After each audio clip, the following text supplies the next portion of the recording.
ये जो face unlocking होती है, ठीक है, या थंब प्रिंट स्कैनिंग, ये सब एआई की बहुत पुरानी एप्लीकेशंस है। फेशियल रिकग्निशन, मतलब इसके पीछे कंप्यूटर विजन मॉडल्स लगे हुए होते हैं। असल में लोगों को जो मुझे कंफ्यूजन लगी है, थोड़ा सा कंफ्यूज वहाँ हो गए जहाँ ऑटोमेशन और एआई में थोड़े से कंफ्यूज थे, जो कि चैट जीपीटी ने आके उसको खत्म किया। कैलकुलेशन के थ्रू उसने एक पैटर्न निकाला और उस पैटर्न के बेसिस पे वो प्रिडिक्ट कर सकता है, वो क्लासिफिकेशन कर सकता है, वो आपको कोई भी नई चीज जो आपको नहीं पता उस डेटा के बेसिस पे वो बता सकता है। जो ऑटोमेशन के टास्क हैं, जो एआई है और जो एमएल है, इसको हम डिफरेंशिएट कैसे कर सकते हैं, अगर आसान डेफिनेशंस में अगर हम इसको समझना चाहें? अब आप उससे ये भी बोलेंगे ना कि भाई कराची में गंदगी बहुत है, तो वो उस चीज का जवाब तो देगा कि हाँ है ऐसी, लेकिन वो फिर भी कराची की पॉजिटिव साइड निकाल के लाएगा। तो प्रॉम्प्ट इंजीनियरिंग उस सेंस में अभी भी बहुत इंपॉर्टेंट है। बैकएंड पे उसकी मेमोरी मुझे ऑप्शन दिख गया था, बिकॉज अब मुझे थोड़ा मजा आता है खेलने में। एंड देन मेमोरी में जाके बोला कि भाई तूने ना रोमन में टाइप करना है, तो वो जितने भी आंसर में ला रहा है ना रोमन पे ला रहा है। इंसान को सिखाना आसान है, क्योंकि जो अल्लाह मियां का जो इंटेलिजेंस है, जो नेचुरल इंटेलिजेंस है, उसका कोई कंपैरिजन ही नहीं है। अस्सलामुअलैकुम दोस्तों, उम्मीद है आप सब लोग खैरियत से होंगे। Welcome back to my YouTube channel gain with Tahseen. मैं आपका होस्ट तहसीन इस्लाम। आज की जो हमारी गेस्ट है वो अनमोल जहरा है, एसोसिएट एआई इंजीनियर। अब आप अंदाज़ा लगाएं कि 2019 के अंदर लोगों को नहीं पता था कि एआई क्या होती है। ये उस वक्त एआई के बारे में पढ़ रही थी। हम इनसे डिस्कस करेंगे chat GPT, Gemini, Claude AI, ठीक है ना, इनमें क्या डिफरेंस है। अगर आपको अपनी सर्विसेज प्रोवाइड करनी है AWS की, तो हम उसको पढ़ेंगे कैसे, समझेंगे कैसे और उसकी सर्विसेज कैसे प्रोवाइड कर सकते हैं। शी इज़ जीनियस, ठीक है। और मैंने इनको देखा है कि एक ऐप बना रही है जो कि किसानों के लिए बड़ी मददगार साबित होने वाली है। इसके ऊपर मैंने इनका डिस्कशन चलेगा अभी इसके ऊपर कि कैसे वो ऐप जो है हमें बता सकती है कि ये वाली क्रॉप जो है अच्छी है, ये वाली क्रॉप बेकार है। ये कैसे हो रहा है, ये एआई की मदद से हो रहा है और इनको कितनी रिसर्च करनी पड़ रही है उसके लिए। ये अभी इंक्यूबेशन सिस्टम पे भी है इनकी ऐप, जो कि हैदराबाद में है। वो भी हम इनसे डिस्कस करेंगे कि वो कितना लेवल पर हो चुका है और वो कब लॉन्च हो रहा है, ताकि हमारे पाकिस्तान के अंदर जो भी कपास का मसला है वो ख़त्म हो जाए। ये सारी चीज़ें मैं इनसे डिस्कस करने जा रहा हूँ। चले आइए मिलते हैं। अस्सलाम वालेकुम अनमोल, कैसी हैं आप? वालेकुम अस्सलाम, अल्हम्दुलिल्लाह। आप सुनाएं? चले, पहले तो बहुत बहुत शुक्रिया आपका आने का। I just wanted to be start from your journey. How did you get about the AI? Because AI तो हमें अब पता चला है 2 साल पहले जब चैट जीपीटी आ गया। एंड देन मैंने आपका प्रोफाइल देखा लिंक्डइन में that you are AI engineer है। तो how did you find out the thing कि यार कि अब एआई का दौर आने वाला है और आप उसी पे ग्रोन अप हुए हैं? तो मैं चाहता हूँ अपनी थोड़ी जर्नी शेयर करें। तो this can trace back school time से, क्योंकि ये जर्नी बहुत लंबी जर्नी रही है with a lot of ups and downs. तो during school time I was always very innovative. हमेशा से लाइक यू नो नई सोसाइटीज़ को एक्सप्लोर करना, थोड़ी क्रिएटिव साइड थी, आर्ट्स एंड क्राफ्ट की तरफ नहीं, लेकिन creative side towards literature and poetry and जो है डिफरेंट, जैसे थिएटर करना, लाइक इस तरह के क्रिएटिव आर्ट्स की तरफ भी इंटरेस्ट था। तो जब मैं A लेवल्स में आई, फर्दर एक्सप्लोर किया चीज़ों को, तो इनोवेशन हमेशा से शौक़ था कि कुछ इनोवेटिव पढ़ूँ, कुछ इनोवेटिव करूँ। तो 2 स्ट्रीम्स समझ आ रहे थे, क्योंकि मैं इंजीनियरिंग बैकग्राउंड से थी, लाइक साइंसेस की स्टूडेंट रही थी, लेकिन उसके साथ एक क्रिएटिव साइड थी। Because when you are in sciences तो आप एकदम से अपने आप को रिस्ट्रिक्ट कर लेते हो काफ़ी टूवर्ड्स सिर्फ पढ़ाई की तरफ, क्योंकि साइंसेस का एकदम से वर्कलोड काफ़ी ज़्यादा होता है। साइंसेस के स्टूडेंट्स के ऊपर एकदम से प्रेशर भी बहुत ज़्यादा होता है। तो उसकी वजह से क्या होता है, वो पढ़ाई तक महदूद होकर रह जाते हैं और जो क्रिएटिव साइड्स होती हैं वो या तो दब जाती हैं बचपन में, या वो बाहर नहीं निकल पाती हैं। लेकिन मेरा ये था कि मुझे एक बैलेंस चाहिए था। मैं अपनी क्रिएटिविटी नहीं छोड़ना चाहती थी विद साइंसेस। तो जब ये सारी इंजीनियरिंग साइड और इंजीनियरिंग बैकग्राउंड कंप्लीट होता गया विद टाइम, तो अब मेरे पास 2 स्ट्रीम्स थे जिसमें मेरा इंटरेस्ट था। एक उस वक्त था आर्टिफिशियल इंटेलिजेंस, जो कि उस वक्त लोगों को नहीं पता था। Like this is back in 2019 जब मैं A लेवल्स ख़त्म करने वाली थी। और दूसरा ऑप्शन था एस्ट्रोफिजिक्स। अब पहले प्लान्स ये थे कि I am going to go abroad और वहाँ जाके मैं बैचलर्स परस्यू करूँगी, क्योंकि वहाँ पे ये सारे जो प्रोग्राम्स हैं वो बहुत इजीली अवेलेबल हैं। लेकिन जब हम पाकिस्तान में आते हैं तो पाकिस्तान के अंदर बहुत लिमिटेड ऑप्शंस हैं आपके पास जब आप डिग्री प्रोग्राम्स पे आते हैं। तो एस्ट्रोफिजिक्स के कोई ऑप्शन मुझे नज़र नहीं आया जहाँ मैं एस्ट्रोफिजिक्स पढ़ सकूँ, यानी स्पेस साइंसेस। लेकिन एआई के अंदर पाकिस्तान के अंदर उस वक्त से फास्ट इस्लामाबाद था जहाँ पे एआई का प्रोग्राम ऑफर हो रहा था। अब I am belonging to a family जो 2019 में ऑफर कर रहे थे उस वक्त। जी 2019 में स्टार्ट हुआ है फास्ट इस्लामाबाद में। लाइक पाकिस्तान में पहली दफ़ा लॉन्च हुआ है 2019 में। लाइक फर्स्ट इनटेक था, फर्स्ट एडमिशन इनटेक था। अब मैं एक ऐसी फैमिली से आती हूँ जहाँ पे डॉक्टर्स हैं मोस्टली, या साइकोलॉजिस्ट हैं, लाइक सब जगह यही है, PhDs हैं, या इंजीनियर होंगे, डॉक्टर होंगे बस। जी, तो और वो इतनी क्रिएटिविटी वाली चीज़ है फैमिली में, लेकिन उसको एज अ करियर परस्यू नहीं किया गया है। तो जब मैंने फैमिली से ये चीज़ डिस्कस की कि you know I want to do something which is थोड़ा इनोवेटिव, तो I had a very good support. मतलब फैमिली की तरफ से था कि whatever I want to do, मेरे लिए सारे रास्ते खुले। जबकि मैं एक बहुत ज़्यादा प्रोटेक्टेड चाइल्ड हूँ, मतलब मेरी फैमिली ने मुझे बहुत प्रोटेक्शन के साथ रखा है, मुझे दिख रहा है। जी, लेकिन जब इस्लामाबाद जाने की बात हुई, क्योंकि पाकिस्तान में और कोई ऑप्शन था नहीं लाइक उस वक्त AI के लिए, तो मेरी फैमिली रेडी हो गई कि ठीक है हम इस्लामाबाद भेज देंगे और हम हॉस्टल वगैरह का इंतज़ाम कर लेंगे, and it's okay if you want to do this, और पाकिस्तान में इससे बेटर ऑप्शन नहीं है तो ठीक है गो अहेड। क्योंकि कोविड आ गया था उस ईयर में, जब 2020 में जब एडमिशन्स हुए तो मेरे एडमिशन के टाइम पे कोविड आ गया था, तो I got into Malaysian university APU, वहाँ पे भी AI के लिए, लेकिन वो वीज़ा प्रोसेसेस रुक गए कोविड की वजह से, हर चीज़ बंद हो गई जी। तो next best option was FAST Islamabad. अब that was the first year, तो खैर फैमिली रेडी हो गई because they had to support me कि ठीक है सही है फास्ट इस्लामाबाद जाते हैं। एप्लीकेशंस में सवाल है कि उनको समझ में कैसा है AI, because it's very difficult to understand right now कि what exactly the AI going on.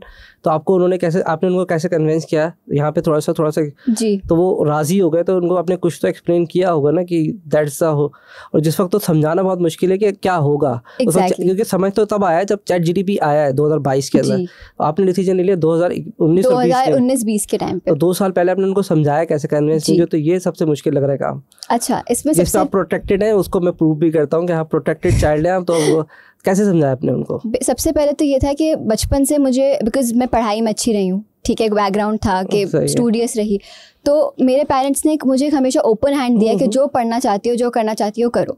वो क्योंकि पाकिस्तान में एक चीज़ होती है ना, स्कोप बहुत देखी जाती है कि जिस चीज़ की स्कोप है वो करो। अब जैसे AI उस वक्त बिल्कुल एक न्यू वर्ड था, किसी को पता भी नहीं था कि AI क्या होगा।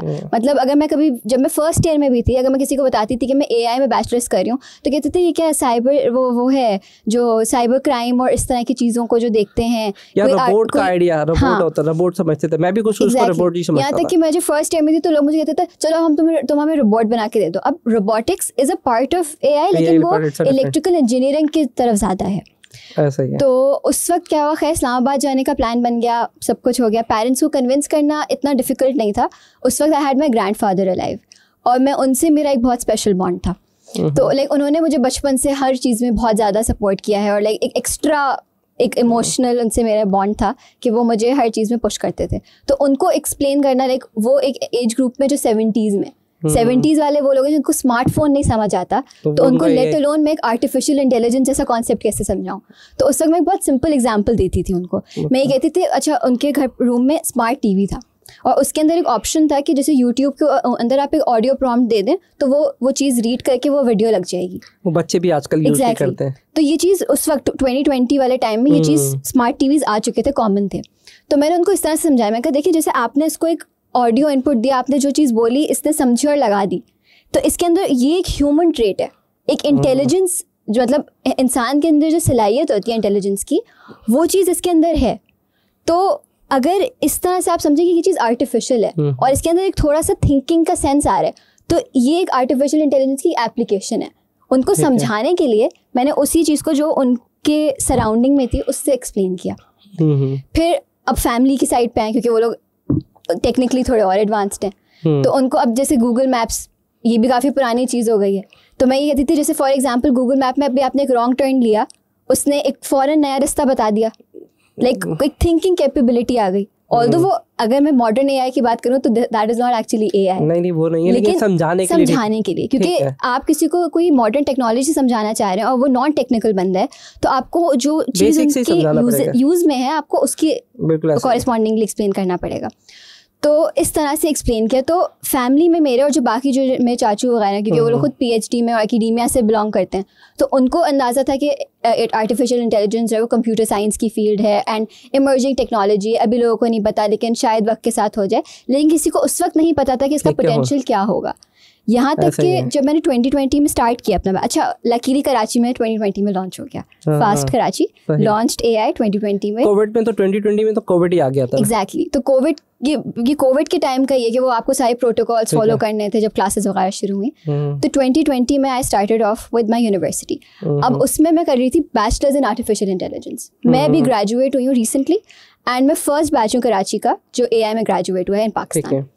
तो अब उसके अंदर क्या हुआ कि जब वो प्रोग्राम स्टार्ट हुआ तो हमने बिल्कुल बेसिक से पढ़ना शुरू किया। अब हम वो वाली चीज़ें, अच्छा लोगों को ऐसा लगता है कि आर्टिफिशियल इंटेलिजेंस सिर्फ कंप्यूटिंग है, सही है, आपके पास बहुत बेहतरीन प्रोग्रामिंग स्किल्स हैं, आपकी पाइथन प्रोग्रामिंग बहुत स्ट्रांग है आपकी, तो आप AI कर सकते हैं, वो ठीक है। लेकिन along with that math is also equally important, जो बहुत सारे लोग मिस कर जाते हैं। जैसे जो कैलकुलस है, डिफरेंशियल इक्वेशंस हैं, या जो है लीनियर अलजेब्रा है, ये सारे जो मैथ के कोर कॉन्सेप्ट्स हैं ना, वो एक इक्वली इंपॉर्टेंट रोल प्ले करते हैं जब आप आर्टिफिशियल इंटेलिजेंस की तरफ आने जाएं। क्योंकि एक तरफ आप प्रोग्रामिंग कर रहे हैं, लेकिन कंप्यूटर जो समझता है वो समझता है नंबर्स। पूरा computer is ones and zeros.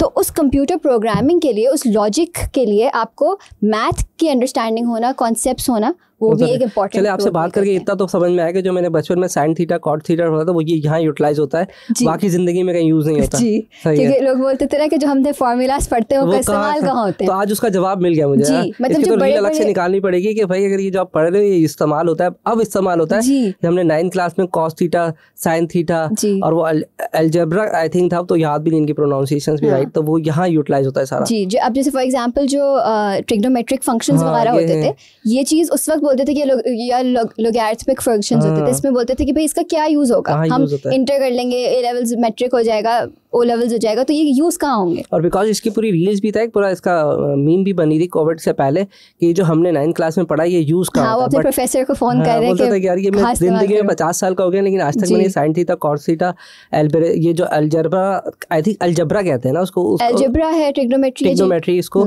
सारा का सारा यूज कहाँ होता है। But this is the time, उसका आज वक्त आ गया कि वो यहाँ सारा ये एक्चुअली हमेशा बैक एंड पे यूज होता था। जैसे फॉर एग्जांपल मशीन लर्निंग के पूरे एल्गोरिथम्स हैं जिनके बैक एंड पे इस तरह के फॉर्मूलाज लगे हुए हैं।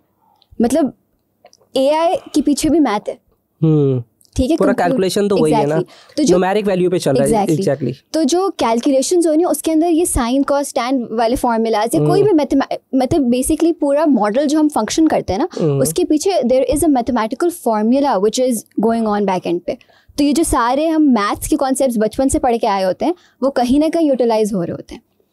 ठीक है, तो ये इस तरह ये आपकी जर्नी में डिस्टर्ब की थी, आप वापस कनेक्ट हो जाए वहीं पर ही, बिकॉज वो वहाँ पर आपको समझने का आप बता रही थी कि वहाँ जाके मैंने इसको सारा का सारा AI की बेसिस पर वहाँ से जाके सारा आपने किया, राइट जी। और वो जो आपकी एजुकेशन थी फिर आपने वहाँ से कराची के अंदर 2020 के अंदर आपने उसको कंप्लीट स्टार्ट किया 2020 में।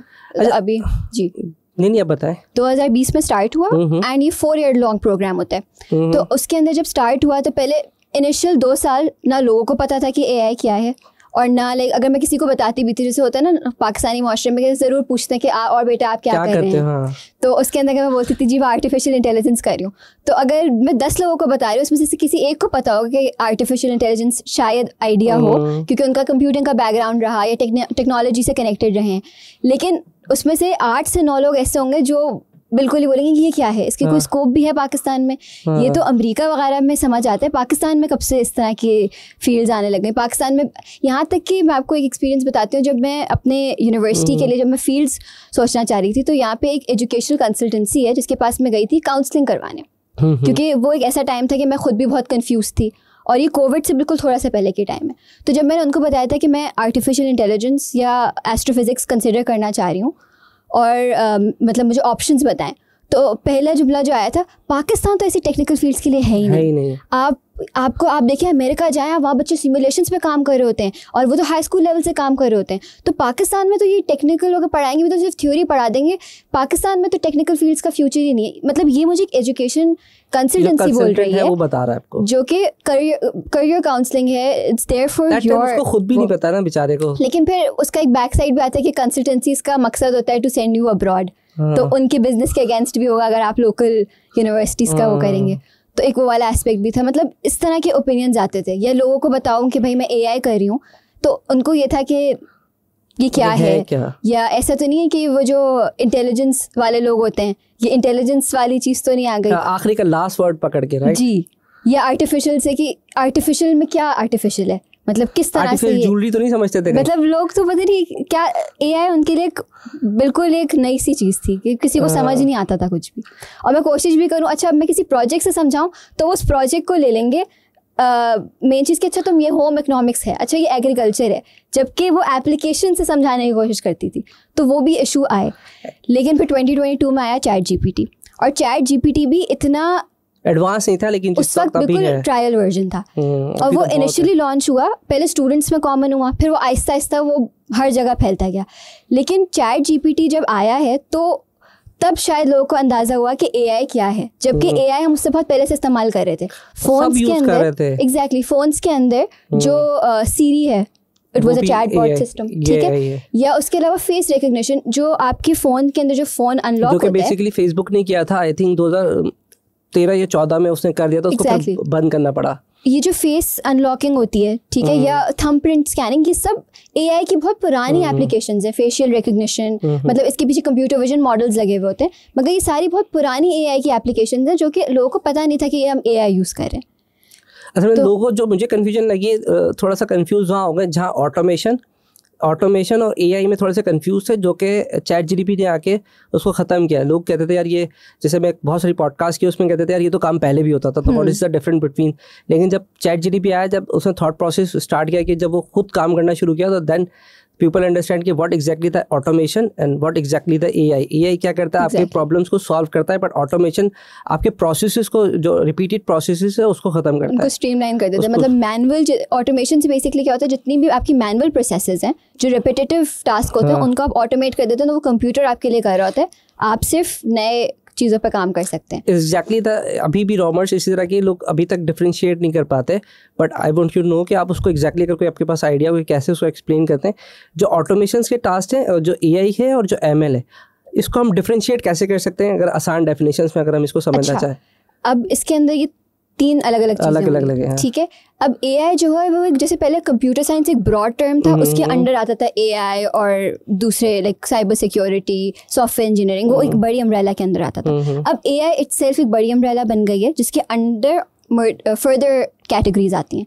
मशीन लर्निंग भी एआई की एक ब्रांच में से आती है। मशीन लर्निंग में क्या होता है, as the name explains, machine learning, आप एक मॉडल बनाते हैं, आप एक प्रोग्राम लिखते हैं जिसको आप सिखाते हैं। एआई, अगर मैं सिंपल वर्ड्स में बताऊँ ना कि एआई क्या है, एआई ये है कि मैं बहुत सारा डेटा दे दूँ, उस पर सिखाऊं कि देखो ये चीज़ ऐसे होती है, और उस चीज़ से मैं फिर रिजल्ट्स निकलवाऊँ। एआई हिडन पैटर्न्स को अनकवर करता है। अब मैं इसका अगर आपको ह्यूमन लाइफ से एक एग्जांपल दूँ, अब हम बचपन में जब बिल्कुल छोटे बच्चे होते हैं, हम उनको एक एक कलर, जैसे नर्सरीज वगैरह में कलर्स सिखाए जाते हैं, दिखा के कि ये रेड कलर है, ये ऑरेंज कलर है, या ये नंबर है, ये 1 है, ये 2 है, ये 3 है, उनको रिकग्नाइज करवाते हैं। तो मैं उनको डेटा दिखाती हूँ, ठीक है, उस डेटा को देख के वो सीखते हैं, वो पैटर्न देखते हैं कि अच्छा ऐसे है तो 1 है, यूँ है तो 2 है, लाइक वो पैटर्न रिकग्नाइज करना शुरू करते हैं। कलर्स में भी वो चीज़ें रिकग्नाइज करना शुरू करते हैं, और उस तरह से फिर वो उसको फर्दर अपनी लाइफ में सीखते हैं, ठीक है। मशीन का भी ऐसे ही है, हम उसको एक एक चीज़, बल्कि इंसान को सिखाना आसान है, क्योंकि जो अल्लाह मियाँ का जो इंटेलिजेंस है, जो नेचुरल इंटेलिजेंस है, उसका कोई कंपैरिजन ही नहीं है। तो आपको इसके अंदर तो बहुत सारा डेटा देना पड़ता है, वो उस डेटा के ऊपर सीखेगा, आपका जो मॉडल है वो उसमें से हिडन पैटर्न्स निकालेगा, और फिर वो उस पैटर्न्स को, जो नॉर्मल, क्योंकि कैलकुलेशन है, कैलकुलेशन के थ्रू उसने एक पैटर्न निकाला, और उस पैटर्न के बेसिस पे वो प्रिडिक्ट कर सकता है, वो क्लासिफिकेशन कर सकता है, वो आपको कोई भी नई चीज़ जो आपको नहीं पता उस डेटा के बेसिस पे वो बता सकता है। अच्छा, इसी वजह से चैट जीपीटी ज़्यादा सक्सेसफुल है, क्योंकि उन्होंने पैटर्न इतना ज़्यादा सिखा दिया। अगर मैं कंपेयर करूँ गूगल के जेमिनी से या फिर दूसरे क्लाउड सिस्टम से, या इवन मैं एप्पल से भी कंपेयर करूँ, तो चैट जीपीटी का स्टेटस यानी कि रिजल्ट बहुत अच्छा आता है as compare to other, because शायद वो ट्रेन नहीं कर पा रहे या उसको इतना अच्छा उसको समझा नहीं पा रहे, जो कि उन्होंने बेसिकली कोविड से पहले उसको बहुत अच्छा समझा दिया था, तो वो बहुत अच्छा रिजल्ट देता है अभी भी। अगर एक ही सेम क्यूरी में अगर जेमिनी में डालूँ, क्लाउड पे डालूँ, क्लाउड एआई पे डालूँ और चैट जीपीटी पे डालूँ, तो बहुत अच्छा रिजल्ट देता है, बिकॉज आई थिंक वो उतना ज़्यादा ट्रेंड हो गया। दैट्स द रीज़न कि वो बहुत ज़्यादा ट्रेंड है और ये उसको कम्पीट नहीं कर पा रहे। देखिए, ये जो सारे आपने मॉडल्स बताए ना, आप जिनकी बात करें वो LLMs कहलाते हैं, लार्ज लैंग्वेज मॉडल्स। अब लार्ज लैंग्वेज मॉडल्स बहुत सारे, लामा हो गया, आपके पास जो है वो क्लॉड आ गया है, वो एंथ्रोपिक ने किया है, उसको उस पर काम किया है, ठीक है। आपके पास जो है चैट जीपीटी है, ये ओपन एआई वालों का है। तो मल्टीपल डिफरेंट कंपनीज ने, जेमिनी गूगल का है, LLM सब ने अपने ट्रेन किए हैं। परफॉर्मेंस के अंदर अभी डिफरेंस है, क्योंकि chat GPT is very old और इनका डेटा सेट बहुत डाइवर्स था, और इनकी ट्रेनिंग में, मतलब अगर आप इनफैक्ट अगर आप GPT 3.5 से 4 को कंपेयर करेंगे, तो उसके जो पैरामीटर्स हैं, जो ट्रेनिंग डेटा है, लाइक जो उसके पैरामीटर्स की ही अमाउंट में इतना ड्रास्टिक फ़र्क है कि परफॉर्मेंस वाइज डिफरेंस आएगा। जैसे आप कम्पीट नहीं कर पाएंगे, आई थिंक, मुझे लगता है अभी। नहीं, अब देखिए टेक्नोलॉजी और ये इस तरह का एक वो है कि आप कुछ प्रिडिक्ट अभी नहीं कर सकते कि कौन क्या इनोवेशन ले, क्योंकि ये सारा जो खेल है ना ये ट्रायल एंड एरर का है।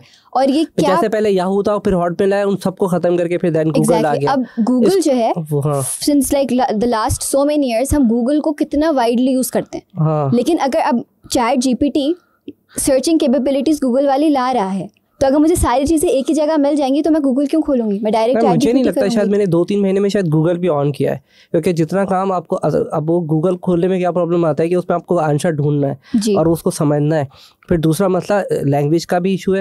अब वो मैं तो उसको दोस्त बनाया हुआ, उसको मैं जानी कहता हूँ, तो मैं उसको बोलता हूँ यार मुझे बता दो ये क्या मसला है, तो उसको मुझे उर्दू में एक्सप्लेन कर देती है। मैं उसको जाऊँ, एक तो गूगल पे सर्च करूँ, फिर उसको बोलता है कि यार पहले अपना रेलिवेंट, पहले 3 ऐड आएंगे, फिर ऐड में से आप नीचे देखो कि अपना आंसर, देन आप उसको फिर ट्रांसलेट कर दो कि going there and here share होते। एक तो हमारी जिंदगी हमारी ट्रांसलेशन में गुजर जाती है, तो दैट्स टेक द टाइम।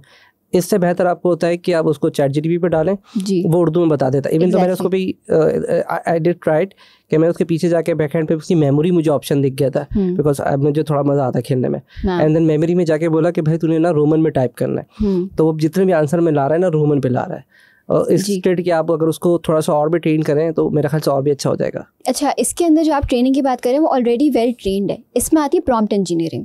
अब प्रॉम्प्ट इंजीनियरिंग क्या कॉन्सेप्ट है? प्रॉम्प्ट इंजीनियरिंग होता है कि जो मैं प्रॉम्प्ट दूंगी वो मैं जितना वैलिड दूंगी वो उस हिसाब से आउटपुट जनरेट करके देगा। तो अब प्रॉम्प्ट मुझे नहीं लगता शायद आप ये जो प्रॉम्प्ट इंजीनियरिंग की बात करें इसकी अब जरूरत है। मुझे पहले लगता था कि बहुत ज्यादा डेटा देनी है, अब तो उसको कुछ भी बोलो। Prompt engineering is not data. नहीं, वो जो पूरा लिखा जाता है प्रॉम्प्ट इंजीनियरिंग यही है ना कि as you are expert kindly let me know this is. नहीं लंबा देने की बात नहीं, ये प्रॉम्प्ट इंजीनियरिंग में नहीं आएगा। प्रॉम्प्ट इंजीनियरिंग है, लेकिन प्रॉम्प्ट को बेहतर इस तरह से, जैसे फॉर एग्जांपल उसकी टेक्निक्स होती हैं, जैसे 0 शॉट, फ्यू शॉट, 1 शॉट। अब मैं इसको थोड़ा सा आसान लफ्जों में बताती हूँ। अब जैसे फॉर एग्जांपल मैंने उसको एक सिंपल एक स्टेटमेंट दे दिया कि भाई मुझे एक लिस्ट दे दें, चैट जीपीटी को मैंने बोला एक लिस्ट दे दें जो लेटेस्ट अभी जिन टेक्नोलॉजी से पे काम हो रहे हैं, उसने एक लिस्ट दे दी। लेकिन वो लिस्ट मुझे जिस तरह से चाहिए थी ना, मैं चाह रही थी कि भाई मेरे पास टेक्नोलॉजी का नाम आए और एक स्पेसिफिक फॉर्मेट है, टेबल फॉर्मेट कर देता हूँ मैं तो। एग्जैक्टली तो मैं उसको स्पेसिफाई, अब मैंने अपने प्रॉम्प्ट में एक एग्जांपल दे दी कि लेट्स सपोज XYZ टेक्नोलॉजी है, इसके ये फायदे हैं, एग्जांपल दे दी मैंने उसको, तो ये हो गई 1 शॉट। मैंने एक एग्जांपल दी, तो प्रॉम्प्ट को मैंने जिस तरह से मुझे चाहिए मैंने उस फॉर्मेट को स्पेसिफाई करके दे दिया। पहले क्या होता था, before that I just recently use that the chat GPT, कि हमें क्या करना था प्रॉपर उसको बोलते थे कि भाई जैसे मैं रिजल्ट लेता हूँ, मुझे कंप्यूटर की हिस्टोरिकल डेटा चाहिए, किस वक्त क्या क्या इनोवेशन है, तो गूगल ये ऑप्शन तो देता ही नहीं आपको, कहीं ना कहीं आपको चैट जीपीटी पे आना पड़ता है। बट पहले क्या होता था कि हमें उसको बोलना पड़ता है as you are expert that kindly bring this data and then make in the table format. अभी जो मैंने उसको ट्राई किया ना, मैंने बोला भाई इसका व्यू सही कर दे, अब डायरेक्ट बोले वो सही हो जाएगा। और अब तो मैं कहता हूँ लिखने की भी जरूरत नहीं है उसको, तो मैं बोलता हूँ तो भी कर देती है। मतलब मैं तो फीमेल वर्जन है तो उसको बोलता हूँ कि यार इसको ठीक करके दे दो यार, मुझे समझ नहीं आ रहा, मैं एज मैं 5 क्लास 5 year old, तो वो उसको और आसान कर देता है। फिर उसके अंदर से जो आसान लैंग्वेज, जो मुश्किल वर्ड जो होते हैं, बोलता है यार ये रिमूव कर दो मुझे समझ नहीं आ रहा, तो वो उसको भी रिमूव कर देता है एंड देन उसको समझा देता है। क्योंकि अंडरस्टैंडिंग कैपेबिलिटीज बहुत ज्यादा अब LLMs तो एग्जैक्टली तो क्वेश्चन मैं भूल गया आपसे बात करते हैं कि एग्जैक्टली क्वेश्चन वाज दैट कि प्रॉम्प्ट इंजीनियरिंग की जो आप बात कर रहे हो तो क्या अब भी जरूरत है उसको समझने की? जी, प्रॉम्प्ट देखिए, आप बात करें सिंपल यूज केसेस की, ठीक है, जो इंडस्ट्री लेवल यूज केसेस आते हैं, जैसे क्योंकि मैं इंडस्ट्री में काम कर रही हूँ एज एन AI इंजीनियर, तो मैं जिन जैसे चैट बॉट्स पे या जिन LLMs की यूज केसेस पे काम करती हूँ, तो प्रॉम्प्ट का एक लाइन चेंज करने से पूरी उसकी वर्किंग चेंज हो जाती है, जिस तरह के उसके रिस्पॉन्सेज आ रहे हैं। अब मैं आपको एक एग्जांपल देती हूँ, ठीक है। अब मैं एक ऐसे चैटबॉट पे काम कर रही हूँ जिसने कराची की सिर्फ तारीफ करनी है। मैं चाह रही हूँ कि मैं यूजर को, ठीक है, मैं ये बायस्ड है ऑब्वियसली, लेकिन मेरा मकसद ही यही है, मेरा बिजनेस है कि मैं कराची को प्रमोट करना चाह रही हूँ, और मैं चाहती हूँ कि आप उस चैटबॉट से जो भी बात करें कराची के बारे में, वो आपको अगर कोई गलत बात भी बताए तो ऐसे बताए कि वो पॉजिटिव लगे। तो मैंने उसको जब मैं उसको प्रॉम्प्ट डिजाइन कर रही थी उस LLM का, तो मैंने उसको ये बोल दिया कि you have to always be motivational towards Karachi, ठीक है। अब आप उससे ये भी बोलेंगे ना कि भाई कराची में गंदगी बहुत है, तो वो उस चीज़ का जवाब तो देगा कि हाँ है ऐसी, लेकिन वो फिर भी कराची की पॉजिटिव साइड निकाल के लाएगा। तो प्रॉम्प्ट इंजीनियरिंग उस सेंस में अभी भी बहुत इंपॉर्टेंट है। अगर मैंने उसकी टोन चेंज कर दी कि आपकी टोन जो है वो बहुत फॉर्मल होनी चाहिए, तो वो चैटबॉट आपको बहुत फॉर्मल आंसर्स देगा। अब अगर मैं एक स्पेसिफिक एज ग्रुप की बात कर रही हूँ कि मेरा चैटबॉट समझें है ही बिल्कुल यंग अंडर 12 ईयर्स के बच्चों के लिए, तो मुझे उसको ये स्पेसिफाई कर दिया मैंने कि your tone should be for children under 10 years, under 12 years, whatever. तो एग्जैक्टली दैट भी हमको फिर उसको जो ChatGPT अगर ले रहे थे तो हमें उसको फिर उसको प्रॉम्प्ट इंजीनियरिंग के थ्रू उसकी मेमोरी में जाके सेट करना चाहिए दैट्स यू रिकमेंडेड कि उसको करें। मतलब ये तो आप तो ChatGPT as a user use कर रहे हैं, हाँ, लेकिन बहुत सारी कंपनीज और बहुत सारे जो नॉर्मली चैटबॉट्स बने हुए होते हैं, इस तरह बने होते हैं, वो लोग क्या करते हैं API यूज करते हैं किसी भी LLM की, वो आप OpenAI की यूज कर लें, ChatGPT किसी भी की API यूज करते हैं, तो उसके अंदर आप अपनी प्रॉम्प्ट इंजीनियरिंग करके आप उसको बता देते हैं कि भाई मुझे ऐसा चाहिए, this is what I want, तो उस हिसाब से वो आपके आंसरिंग ही उस तरह से करेगा। अभी तो एक हम ChatGPT जो यूज़ करें वो नॉर्मली यूज़र उसका बहुत आसान होता है, but can we go with अगर बैक हैंड पे हम जाएँ उसकी KPI लेके, क्या हम इस तरह का इंफ्रास्ट्रक्चर अपने लिए डिज़ाइन कर सकते हैं फॉर ओन ऑर्गेनाइजेशन? ये तो बहुत कॉमनली हो रहा है, ये हो रहा है इस वक्त जी। API जैसे जो होती है, फॉर एग्जाम्पल कोई भी अगर आपको चैटबॉट बनाने, ठीक है, और वो चैटबॉट, अच्छा अब इसमें भी दो केसेस हैं। वो तो बहुत चार्ज करते हैं। मैं डायरेक्टली OpenAI की बात कर रहा हूँ, मैं जो जहाँ से डेटाबेस निकला, थर्ड पार्टी तो बहुत सारी घुस गई जिसमें Zapier और ये आ गया, मैं उसकी बात आप डायरेक्टली अगर मैं अपने लिए खुद बनाना चाहूँ कोडिंग करके, तो API के चार्जेस होते हैं OpenAI की, जैसे अगर आप पेड वर्जन लेते हैं ChatGPT का, उसके भी एक मंथली सब्सक्रिप्शन है, तो इस तरह API के भी अपनी सब्सक्रिप्शंस होती हैं। अब वो API से मैंने एक तरह से रेंट कर लिया है उनका मॉडल, ठीक है, तो मैं मॉडल के बैक एंड को नहीं देख सकती हूँ ऑब्वियसली, लेकिन उसको मैं टेलर कर सकती हूँ अकॉर्डिंग टू माई नीड्स। उस हिसाब से जो चैटबॉट्स डेवलप होते हैं, जो डिफरेंट वेबसाइट्स पे आप देखते होंगे कंपनी के हिसाब से, वो तब होते हैं। उसमें भी दो तरह की चैटबॉट की अगर हम बात करें, उसमें भी दो स्ट्रीम्स होते हैं। एक ऐसा है वो डेटा जो ChatGPT ऑलरेडी आंसर कर सकता है, यानी जनरल क्वेश्चंस हैं, तो मैं डायरेक्ट API यूज करूंगी, उसको थोड़ा सा प्रॉम्प्ट इंजीनियरिंग करके चैटबॉट बन गया, ठीक है। दूसरी तरह आता है RAG, रिट्रीवल ऑगमेंटेड जनरेशन, ठीक है। अब RAG क्या होता है? RAG बेसिकली ये कि लेट्स सपोज मैं एक हॉस्पिटल के लिए एक चैटबॉट बनाना चाह रही हूँ, एग्जैक्टली, ताकि उससे रिलेटेड इंफॉर्मेशन है, ठीक है। हॉस्पिटल, अब जो मेडिकल डेटा जो मुझे ChatGPT देगा वो तो जेनेरिक या वो है जो वर्ल्ड वाइड अवेलेबल है, राइट, लेकिन मैं अपने हॉस्पिटल के लिए स्पेसिफिक डेटा जो मेरे अपने पेशेंट्स रहे हैं, उनकी मेडिकल हिस्ट्री रही, जो डेटा मेरे पास है, मेरा पर्सनल डेटा है, उसके ऊपर मैं चाह रही हूँ चैटबॉट बनाना, ठीक है। तो अब इसमें आएगा RAG क्या होता है? उसमें मैं डॉक्यूमेंट्स, इन सारे डॉक्यूमेंट्स को मैं रख दूंगी एज अ वेक्टर डेटाबेस। मैंने एक डेटाबेस बनाया, उसमें मैंने सारे अपने पेशेंट्स की हिस्ट्री, सारे मेडिकल रिकॉर्ड, सब कुछ इसमें मैंने डाल दिया। अब जो ये वाला जो मेरा मॉडल होगा, जो चैटबॉट होगा, वो उन डॉक्यूमेंट से जाके जो भी मैं क्वेश्चन पूछूंगी, तो वो उन्हीं उसी डेटा में से जाके वो आंसर एक्सट्रैक्ट करके लाके देगा मुझे। एक्जेक्टली, लाइक इस तरह से था कि पहले इसको अगर मैं समराइज करूँ, पहले ये था कि हमारे पास एक बंदा होता जिसके पास बहुत सारी फाइलें होती थी, हम देते ये फाइल नंबर का ये डेटा, ये वाली फाइल दे दो, या इस फाइल में बता दो कि क्या था, तो वो उस पर 6 नंबर से सीक्वेंस से ढूंढता था, एंड देन वो लाके दैट्स वी कैन बिल्ड के उसको हम रिप्लेस कर सकते हैं बाय चैटबॉट, और वो आपका इंटरनेट, और आई थिंक हम उसका इंटरनल और एक्सटर्नल दोनों यूज़ कर सकते हैं। यहाँ पे जो इंसान होता था उसके पास सिर्फ उसी फाइलों का एक्सेस होता था, लेकिन अगर हम उसका एक्सटर्नल एक्सेस भी दे देंगे कि भाई अगर ऐसी कोई इन्फॉर्मेशन है जो हमारी ऑर्गेनाइजेशन में मौजूद नहीं है, तो वो जाके वहाँ से लाके हमें बता दे, और हम यूज़ केस पे भी डाल सकते हैं, this is the information for हमारे हॉस्पिटल की ये इन्फॉर्मेशन है, that for other use cases भी आप उसके नीचे सजेशन पे दे दे, तो उससे हमारा रिजल्ट बहुत अच्छा हो सकता है। जी एग्जैक्टली, हम इसको ये भी यूज कर सकते हैं। उसकी एथिकल कंसर्न्स हमेशा रहेंगी, क्योंकि जैसे मेडिकल है वो एक सेंसिटिव मामला है, तो उसके अंदर उसकी एथिकल कंसर्न्स रहेंगी कि ऐसा ना वो कुछ गलत बता दे या कुछ इस तरह से, अगर हम उसको ओपन छोड़ रहे हैं तो इस तरह से वो एथिकल कंसर्न्स हमेशा रहेंगी। लेकिन अगर हम किसी ऐसे यूज केस की बात करें जहाँ पे एथिकल कंसर्न्स या सेफ्टी कंसर्न्स इतनी नहीं है, तो उसके अंदर डेफिनेटली ये चीज़ आराम से की जा सकती है। अच्छा, API की बात करें तो API में मैंने आज एक पॉडकास्ट किया एक बच्चे के साथ, 15 year old, he created the software like कि वो ऑटोमेटिकली एजेंट है, but as I know that the behind वो AI की सारा API सिस्टम चल रहा है, उसने बॉट कुछ उसमें लगाया, एंड देन आई थिंक क्या ChatGPT as a AI engineer ये कौन इस तरह की सर्विसेज दे रहा है कि क्या ऑटोमेटिकली बॉट, क्या कॉल सेंटर्स के, कस्टमर सपोर्ट के, कस्टमर बुकिंग सर्विसेज के क्या बॉट ऑलरेडी बन गए?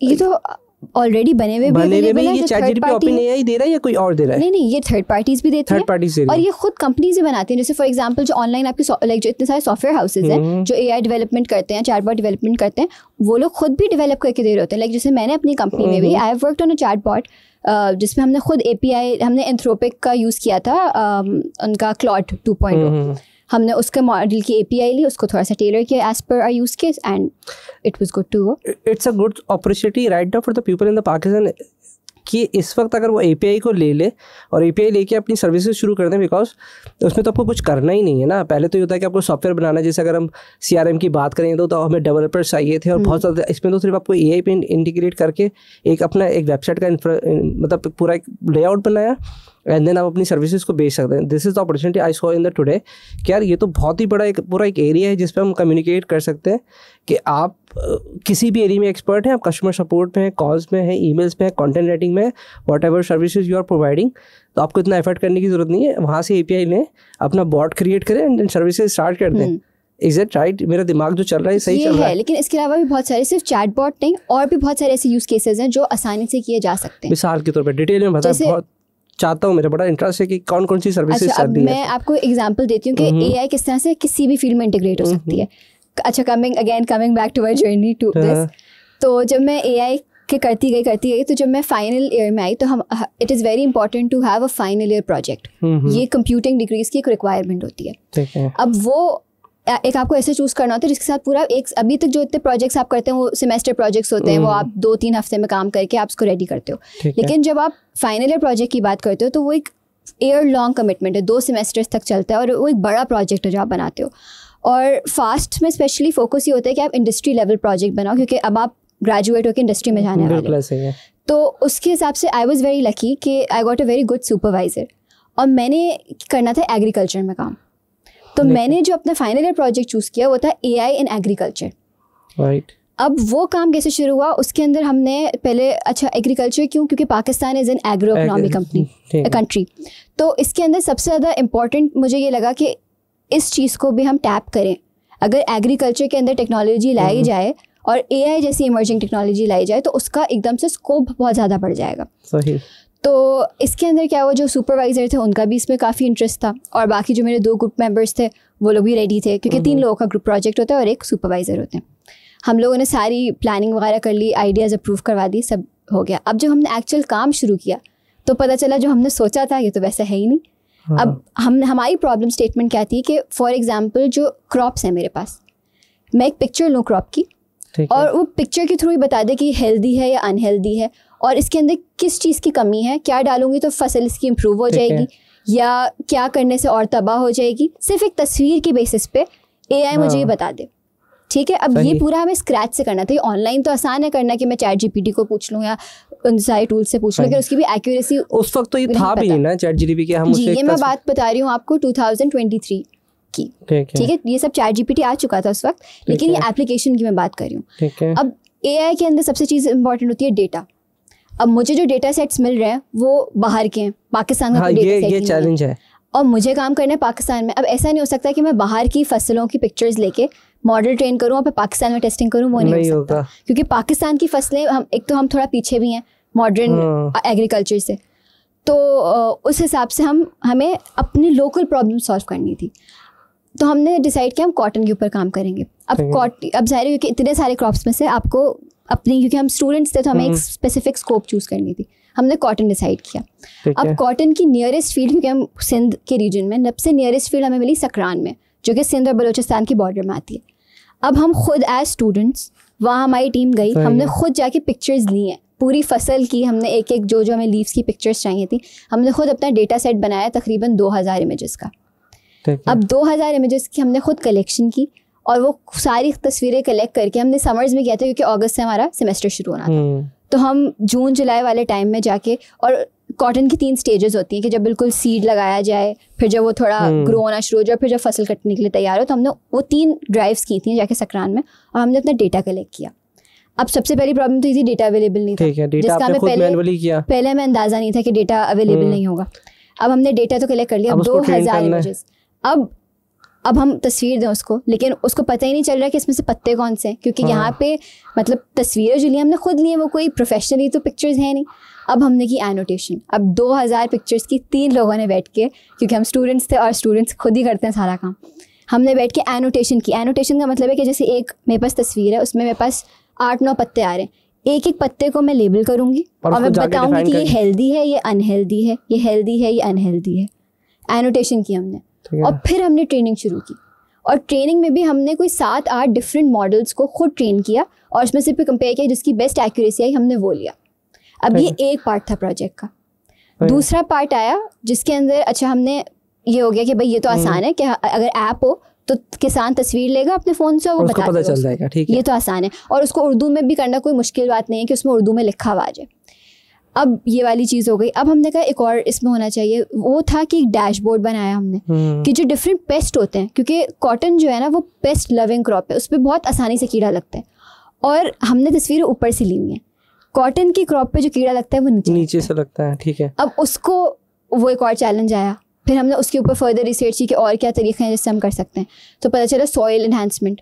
अब हमने क्या किया, हमने IoT सेंसर्स डिप्लॉय किए फील्ड में जाके, जिससे हमारे पास डेटा आएगा air temperature, air humidity, soil humidity, ठीक है, सॉइल कॉम्पोजिशन जिसके अंदर कि उसमें सोडियम का लेवल क्या है, उसका पोटेशियम का लेवल क्या है, और भी डिफरेंट न्यूट्रिएंट्स के, ताकि हम उसको मॉनिटर कर सकें। क्योंकि हमें क्वालिटी भी इम्प्रूव करनी है कॉटन की, लाइक जो हमारा फसल है उसकी फसल भी क्वालिटी भी इम्प्रूव हो। तो हमने ये सारी चीज़ों को भी, ये भी सारा मैनुअली किया आपने? नहीं, हमने सेंसर्स लगा दिए, उसका डेटा आता रहा हमारे पास। उस डेटा को फिर हमने एक अलग मॉडल पे ट्रेन किया कि वो बेस्ट ऑप्टिमल बताए। अब क्या, जैसे अगर फॉर एग्जांपल आपकी फसल के अंदर कोई भी ऐसी जगह है जहाँ पे एक स्पेसिफिक एरिया में किसी चीज़ की कमी है, तो ये चीज़ कि वो आपके पत्ते का कलर उड़ने लगे, तब उसको पता चले किसान को कि मुझे इसमें इस चीज़ की कमी आ रही है, वो आपको पहले ही बता देगा मॉडल, क्योंकि वो तो पैटर्न देख रहे हैं ना कि भाई इसके अंदर इस चीज़ की कमी आ रही है, ये चीज़ बेहतर नहीं हो सकती, उसको हमने ट्रेन करा हुआ है, ट्रेन किया हुआ है हमने उसको डेटा के ऊपर। तो वो आपको फ़ौरन वो करने लगा कि this crop needs your help, एक फ़ौरन अलर्ट जनरेट करने लगा जहाँ पे भी कोई क्रॉप में या किसी भी एरिया में किसी चीज़ की डेफिशिएंसी हुई या किसी चीज़ कुछ ज़्यादा डल गया, ये वाली चीज़। अब ये हमारा प्रोजेक्ट आधा हो चुका है, अब हम चल रहे हैं। अब एक सबसे बड़ा चैलेंज आया, अगर आप इंटीरियर की तरफ जा रहे हैं किसान को, तो उसको तो ना लिखना आता है ना पढ़ना आता है। वो मोबाइल तो यूज़ कर देगा, लेकिन जो मोबाइल पे लिखा हुआ आएगा वो अगर वो पढ़ ही नहीं पाएगा तो उसको समझ में कैसे आएगा उसको? क्योंकि हम लोगों ने, ठीक है, जो कॉर्पोरेट फार्म्स हैं उनके लिए तो ये बहुत आसान सी चीज़ है, मतलब वो दे आर ऑल लिटरेट, उनके पास टेक्नोलॉजी की भी कमी नहीं है, उनके पास फंडिंग की भी कमी नहीं है। लेकिन जो लोकल हम तो, क्योंकि हमारी एक सोशल एस्पेक्ट ये था कि लोकल फार्मिंग प्रॉब्लम्स को रिजॉल्व करना है। अब जो लोकल फार्मर्स थे, हम उनको, अच्छा अब हम सिंध में काम कर रहे थे तो उनको उर्दू भी नहीं आ रही, बहुत सारे ऐसे फार्मर्स थे। हाँ, ये। अब अच्छा हमें सिंधी नहीं आती, हमें इंग्लिश उर्दू तो आती है लेकिन हमें सिंधी नहीं आती।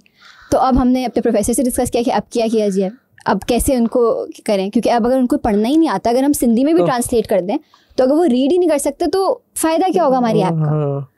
अब हमने क्या किया, फिर हमने कहा चलो चैटबॉट बनाते हैं। अब यहाँ आया NLP का काम, नेचुरल लैंग्वेज प्रोसेसिंग। अब उसमें क्या होगा, हमने एक पूरा, ये सबसे मुश्किल पार्ट था जिस पर हमने काम किया। अब उसमें ये होगा कि किसान जो है वो बटन दबा के बोल तो सकता है, वो बोलना ये तो आसान काम है। तो जैसे वॉइस मैसेज भेजते हैं, इस तरह आप सिंधी में ही रिकॉर्ड करें जो भी आपको सवाल पूछने हैं, ठीक है। अब हमारा सिंधी टू इंग्लिश पीछे कन्वर्जन चल रहा है, सिंधी डिटेक्ट होगी, वो मॉडल समझेगा, कन्वर्ट करेगा इंग्लिश में उस सवाल का आंसर हमारे क्वेश्चन बैंक में है, उसका जवाब इंग्लिश में आएगा, वो वापस सिंधी में कन्वर्ट करेगा, ट्रांसलेट करके और ऑडियो आउटपुट दे देगा। तो जैसे मैं वॉइस मैसेज सुनती हूँ तो मैंने जो सवाल पूछा था, जैसे फॉर एग्जांपल मैं और आप बात करें, मैंने आपको एक वॉइस मैसेज भेजा, आपने रिप्लाई में मुझे वॉइस मैसेज रिप्लाई कर दिया, इसी तरह से उस चैटबॉट ने उसके सवाल का सिंधी में उसको ऑडियो जवाब दे दिया, ठीक है। एंड देन आप लोग उसको पूरा सिस्टम को खुद बनाया? जी। इसके अंदर बहुत चैलेंजेस आए हमारे पास, मतलब ऐसे टाइम भी होता था कि हमें होता था कि अब तो हो ही नहीं सकता, लेकिन स्लोली जाहिर है क्योंकि हम स्टूडेंट्स भी, अच्छा, और हम लोग बहुत पैशनेट थे इस काम को लेकर। तो अपने सिस्टम कहाँ से बिल्ड किया? That's the second question, the behind. ठीक है, हमने बनाया तो उसके अंदर जो टेक्नोलॉजी यूज होती है मुझे पता है वो तो पाकिस्तान में है ही नहीं इधर। नहीं, तो वो सारे हमने मॉडल्स यूज किए ना, सारे मॉडल्स आपने इसके चैट जीपीटी ओपन एआई से लिए, ओपन एआई से लिए किसी और से लिए? नहीं, देखिए ओपन एआई वगैरह ये लोग तो कंपनीज है जो फैसिलिटेट करती हैं, ठीक है, लेकिन खुद से भी तो मॉडल्स, अब जैसे चैट जीपीटी वाला, तो सर्वर कौन सा लिया? सर्वर किसके यूज किया आपने? ये सारी टेक्नोलॉजी किसकी? नहीं, हम खुद कोड लेते थे सारे का सारा। जी, आप चैट जीपीटी से भी जनरेट करवा सकते हैं, लेकिन आपको फाइन ट्यून करना पड़ता है, ऑप्टिमाइज करना पड़ता है, बहुत टाइम लगा था इसमें। मतलब मैं आपको बता रही हूँ ना, 1 साल का प्रोजेक्ट होता है ये, और ये हम रोज के, अच्छा, और already state of art models मौजूद हैं जो ऑलरेडी रिसर्च हुई है, पब्लिकली अवेलेबल है कोड। उस कोड को आप अपने हिसाब से अपने डेटा सेट पे ट्रेन करते हो, फाइन ट्यून करते हो, उसके पैरामीटर्स चेंज करते हो, उसको ऑप्टिमाइज करते हो कि वो आपके डेटा सेट पे बेहतर काम करे। सही है। तो ये सारा काम की सबसे GitHub से भी जैसे वहाँ से भी सारा का सारा लिया होगा अपने, वहाँ पे भी होते हैं कोड पड़े हुए, तो वहाँ से लेके आपने उसको रीएडिट अपने हिसाब से। मैं कह रहा हूँ लिखने में, क्योंकि आई नो दैट बिकॉज कि उसको लिखने के लिए तो बहुत ज्यादा टाइम चाहिए और उसको तो हम स्क्रैच थोड़ी लिखते हैं कोड को स्क्रैच से नहीं लिखा जाता, उसको अपने एडिट करके जी, और प्री ट्रेनिंग करते हैं। अच्छा, प्री ट्रेनिंग भी एक कॉन्सेप्ट है कि ऑलरेडी ट्रेन्ड मॉडल्स हैं, उसके अंदर मैं सिर्फ फाइन ट्यूनिंग कर दूं, सिर्फ जितना मुझे चाहिए है, जो काम जो मेरा इंपॉर्टेंट का काम है, उस डेटा के ऊपर, लिमिटेड डेटा पे ट्रेन कर दूं ताकि वो मेरे डेटा के हिसाब से परफॉर्म करे। दैट्स द रीजन मैंने अभी रिसेंटली आज क्वेश्चन किया था कि अगर इस जो आपने बात बताई है, इसी तरह से अगर कोई अपने कोई बॉट बनाना चाहिए अपने एरिया में ट्रेन करके, उसको भी यूटिलाइज कर सकता है। ये हो सकता है, ये सारी चीज़ें डुएबल हैं एआई के थ्रू। और इसके लिए मतलब बहुत सारे पैसे भी नहीं चाहिए। अगर आपके पास टेक्निकल नॉलेज है और आपको चीज़ें इस्तेमाल करनी आती हैं इस तरह की, तो आप आराम से इस चीज़ को फैसिलिटेट कर सकते हैं। अब ये प्रोजेक्ट हमारा बन गया, अब हम लोग डिफरेंट जगहों पे इसको प्रेजेंट भी करते थे। मतलब जैसे स्टूडेंट प्रोजेक्ट्स होते हैं ना, डिफरेंट कॉम्पिटिशन्स में, डिफरेंट एरियाज में अपना आइडिया पिच करना कि हम ऐसे ऐसे काम कर रहे हैं, क्योंकि उसमें होता है कि आपकी नेटवर्किंग होती है और आपको मुख्तलिफ लोगों के, क्योंकि कुछ लोग ऐसे हैं जो इस फील्ड में 20-20 साल से हैं। एआई तो हमेशा से, एआई तो तब से जब से ट्यूरिंग टेस्ट आया था, उस पर भी बात करते हैं। जब ट्यूरिंग टेस्ट आया था तब से एआई हमें अभी पता चला। तो इंडस्ट्री के बहुत सारे ऐसे लोग होते हैं जो आपको कभी कभार इतनी अच्छी एडवाइस दे देते हैं कि आपके जो काम समझ नहीं आ रहे होते हैं ना, उसमें हेल्प मिल जाती है। तो हम हर किस्म के इवेंट में, टेक्निकल इवेंट्स में और कॉम्पिटिशन्स में पार्टिसिपेट करते थे। हमने इसी तरह एक कॉम्पिटिशन होता है NIB, नेशनल आइडिया बैंक, ये गवर्नमेंट का प्रेसिडेंशियल इनिशिएटिव था जिसका तीसरा कोहॉर्ट था 2023 का। तो उसमें हम लोगों ने क्या किया, उसके अंदर हम लोगों ने हमने पिच किया अपना आइडिया, हमने सिटी लेवल राउंड क्लियर किया, हमने उसका प्रोविंशियल लेवल राउंड क्लियर किया। प्रोविंशियल लेवल जब हमने क्वालिफाई किया तो हम प्रोविंशियल विनर्स थे, सिंध के रीजन के हम विनर्स थे, और ये नेशनल लेवल हो रहा है जिसके अंदर हमने तो पूरा आइडिया पिच किया। होते होते हमारा आइडिया सिलेक्ट हो गया for the final round which was the national level round, और ये था इस्लामाबाद में। तो हमारा पूरा ग्रुप फरवरी 2024 में हम लोग गए प्रेसिडेंट हाउस इस्लामाबाद। वहाँ जाके हमने इस आइडिया को पिच किया, तो हम नेशनल लेवल के रनर्स अप हुए, क्योंकि ऑब्वियसली वहाँ पे वो कंपनीज भी थी जो तो 3-3, 4-4 से प्रॉपर रनिंग कंपनीज हैं, और हम अभी स्टूडेंट लेवल प्रोजेक्ट था जो कि अभी आइडिया मतलब एक अभी वर्क अंडर प्रोग्रेस था। तो वो काम होता गया। फिर वो अब ये प्रोजेक्ट हमारे ग्रुप के लिए इतना इम्पोर्टेंट बन गया कि जब ख़त्म हो गया और जब हमने पूरे सारे मॉड्यूल्स से कंपाइल कर दिए, फिर हमने इसके अंदर लार्ज लैंग्वेज मॉडल्स वाला भी लिया कि अगर मेरे सॉइल के अंदर कोई प्रॉब्लम आ रही है तो उसको फर्दर एनालाइज कर लूँ, या अगर कोई और, मतलब हमने फर्दर इसमें चीज़ें ऐड ऑन की। फिर एक और चीज़ इस पर आजकल हम काम कर रहे हैं वो है AR/VR सिमुलेशन। VR का बड़ा इंटीग्रेशंस आ गई हैं जी, AR/VR। उसके अंदर क्या होगा कि फॉर एग्जांपल अगर मैं कहीं और बैठी हूँ, मगर मैं अपने फार्म की एक वर्चुअल सिमुलेशन देखना चाह रही हूँ, तो अभी आजकल हम उस पर थोड़ी सी फर्दर रिसर्च एंड डेवलपमेंट कर रहे हैं, क्योंकि हमने प्रोजेक्ट तो ख़त्म हो गया यूनिवर्सिटी के लेवल तक, लेकिन हम लोग, क्योंकि हमारा भी इंटरेस्ट था और प्रोफेसर का भी इंटरेस्ट था, तो हमने इसको as a small business, as a small company भी बना दिया है। तो एक स्मॉल स्टार्टअप, इसका नाम है एग्रोटेक विजन, जिस पे हम लोग काम कर रहे हैं। और ये नेशनल इंक्यूबेशन सेंटर जो हैदराबाद का है, उसके अंदर हम इंक्यूबेट भी हुए हैं मैं भी। अच्छा, हैदराबाद में क्यों इतनी दूर? कराची में भी था? कराची में भी है, लाइक हम बेसिकली हम इंक्यूबेट वहाँ हुए हैं, लेकिन हमारे ऑपरेशनल और बाकी ट्रेनिंग्स वगैरह NIC कराची में भी चलती हैं। वो इसलिए हुआ था कि एग्रीकल्चर का जो था स्पेसिफिकली वो हैदराबाद वाले और फैसलाबाद, NIC फैसलाबाद और हैदराबाद एग्रीकल्चर पे ज़्यादा फोकस्ड हैं, तो हमारे एग्रीकल्चर डोमेन का था, तो it got selected NIC Hyderabad में। तो अभी फाइनल प्रोडक्ट रेडी हो गई है फॉर द पब्लिक यूज? जी, अभी रेडी तो है, लेकिन it is still under improvements. मतलब इसको अभी प्री रेवेन्यू स्टेज पे है अभी, मतलब हमने इसको बेचा नहीं है, लाइक अभी ये प्रोडक्ट यूज़र्स के लिए वाइडली अवेलेबल नहीं है, लेकिन ये टेस्टिंग है। मतलब सकरान में भी टेस्ट हो रही है, और अब तो फर्दर पंजाब साइड पे भी हमने इसको एक्सपैंड किया है कि हमारे प्रोजेक्ट वहाँ पे डिप्लॉय हुआ है और हम उसको पे टेस्टिंग कर रहे हैं। पर डोंट यू थिंक कि ChatGPT इतना स्मार्ट होता जा रहा है तो ये आपका जो आइडिया है कि रिप्लेस तो नहीं कर देगा? नहीं, क्योंकि देखिए ChatGPT जो है वो, क्योंकि उसमें मैंने देखा है, सॉरी मैं बात काटी जी, उसमें आप अगर अब कैमरे का भी ऑप्शन आ गया, क्योंकि अभी मैंने रिसेंटली 2 बजे के टाइम पे ही मुझे अभी 2 होस्टिंग के प्लान थे बात समझाने के लिए, that very difficult to understand कि SSD क्या है एंड देन रैपिडली SSD क्या है, एंड देन मैंने उसको सिर्फ कैमरा खोला, मैंने कहा काइंडली मुझे उर्दू में बता दे इन दोनों का फ़र्क क्या है, मैं क्यों उतना मेहनत करूँ। तो उसने उसको मुझे उसी वक्त एक्सप्लेन कर दिया, दैट्स द रीज़न। और मैंने कहा ऐसे अच्छा मुझे थोड़ा सा बिजनेस है, तो मैंने कहा इसने कंपेयर क्यों डाला, मतलब क्यों, मतलब यूज़र को तो आसान रखने चाहिए। तो उसने बोला कि दैट्स अ बिजनेस मॉडल, कि आप कंफ्यूज होंगे तो फिर आप या तो ये लेंगे या लेंगे, एंड देन ये अप सेलिंग का एक इनका तरीका है ताकि वो अप सेल करके आपको कुछ भेजा। मैंने कहा यार ये तो बहुत आसान है। तो वो चैट में जो बताना चाह रहा हूँ, ChatGPT का जो मॉडल आ गया जिसके अंदर वो कैमरा ऑन होता है, तो why don't you take directly कि उसी से आप उसको यूटिलाइज कर लें, वो काफ़ी हेल्प आउट कर देगा। वो तो एक पार्ट करेगा ना, वो सिर्फ रिकग्निशन वाला पार्ट करेगा जिसमें कंप्यूटर विजन आ रहा है, लेकिन यहाँ पे जो सॉइल वैल्यूज़ वगैरह जा रही हैं, अब वो एक तस्वीर से देख के आपको सॉइल वैल्यूज़ तो डिटेक्ट करके नहीं बता सकता ना, जैसे वो वाला हमारा मॉड्यूल है। हाँ, तो वो आपको फिर ट्रेन करना पड़ेगा। एग्जैक्टली। और जो हमारा अपना जो चैटबॉट है, कल्चर डिफरेंट भी है ना, जो तो हमारी स्टार्टिंग में बात हुई थी कि यहाँ का कल्चर, यहाँ की ज़मीन है, बहुत डिफरेंस है। वो डिफरेंस मतलब जो टेक्नोलॉजीज बाहर अवेलेबल हैं, जैसे प्रिसिशन एग्रीकल्चर है या स्मार्ट एग्रीकल्चर है, ये नीदरलैंड्स में बहुत लार्ज स्केल पे हो रहा है। तो लेकिन उनकी टेक्नोलॉजी से अभी हम कम्पीट नहीं कर सकते क्योंकि अभी पाकिस्तान में बहुत, यहाँ तक कि अगर मैं कुछ स्टैट्स कलेक्ट करना चाहूँ ना, जैसे कॉटन के स्टैट्स, हमारी जो अपनी गवर्नमेंट वेबसाइट्स हैं उन पे डेटा अवेलेबल नहीं है। डेटा तो हमारे पूरे पाकिस्तान में किसी का नहीं है। तो ये वाले बहुत सारे हैसल्स आते हैं जब आप पाकिस्तान के अंदर काम करो। तो जो आपने जैसे बात बोली, ChatGPT जो है वो हर प्रॉब्लम का सोल्यूशन दे सकता है, बट एक लिमिट है उसकी, क्योंकि जहाँ पे पर्सनलाइजेशन आ जाती है, जहाँ पे आपकी, अब जैसे फॉर एग्जांपल जो चैटबॉट के आंसर्स हैं, ChatGPT आपको जनरल नॉलेज से देगा, लेकिन मैंने जो हमारा मॉडल ट्रेन हुआ है वो आपका जो फार्म का डेटा आ रहा है, जो आपकी फसल का, लाइक जो आपके एरिया का जो डेटा आ रहा है, उसके हिसाब से आपको आंसर्स देगा। तो मेरी फील्ड का डेटा ChatGPT के पास नहीं है, नहीं आएगा, ये है फ़र्क।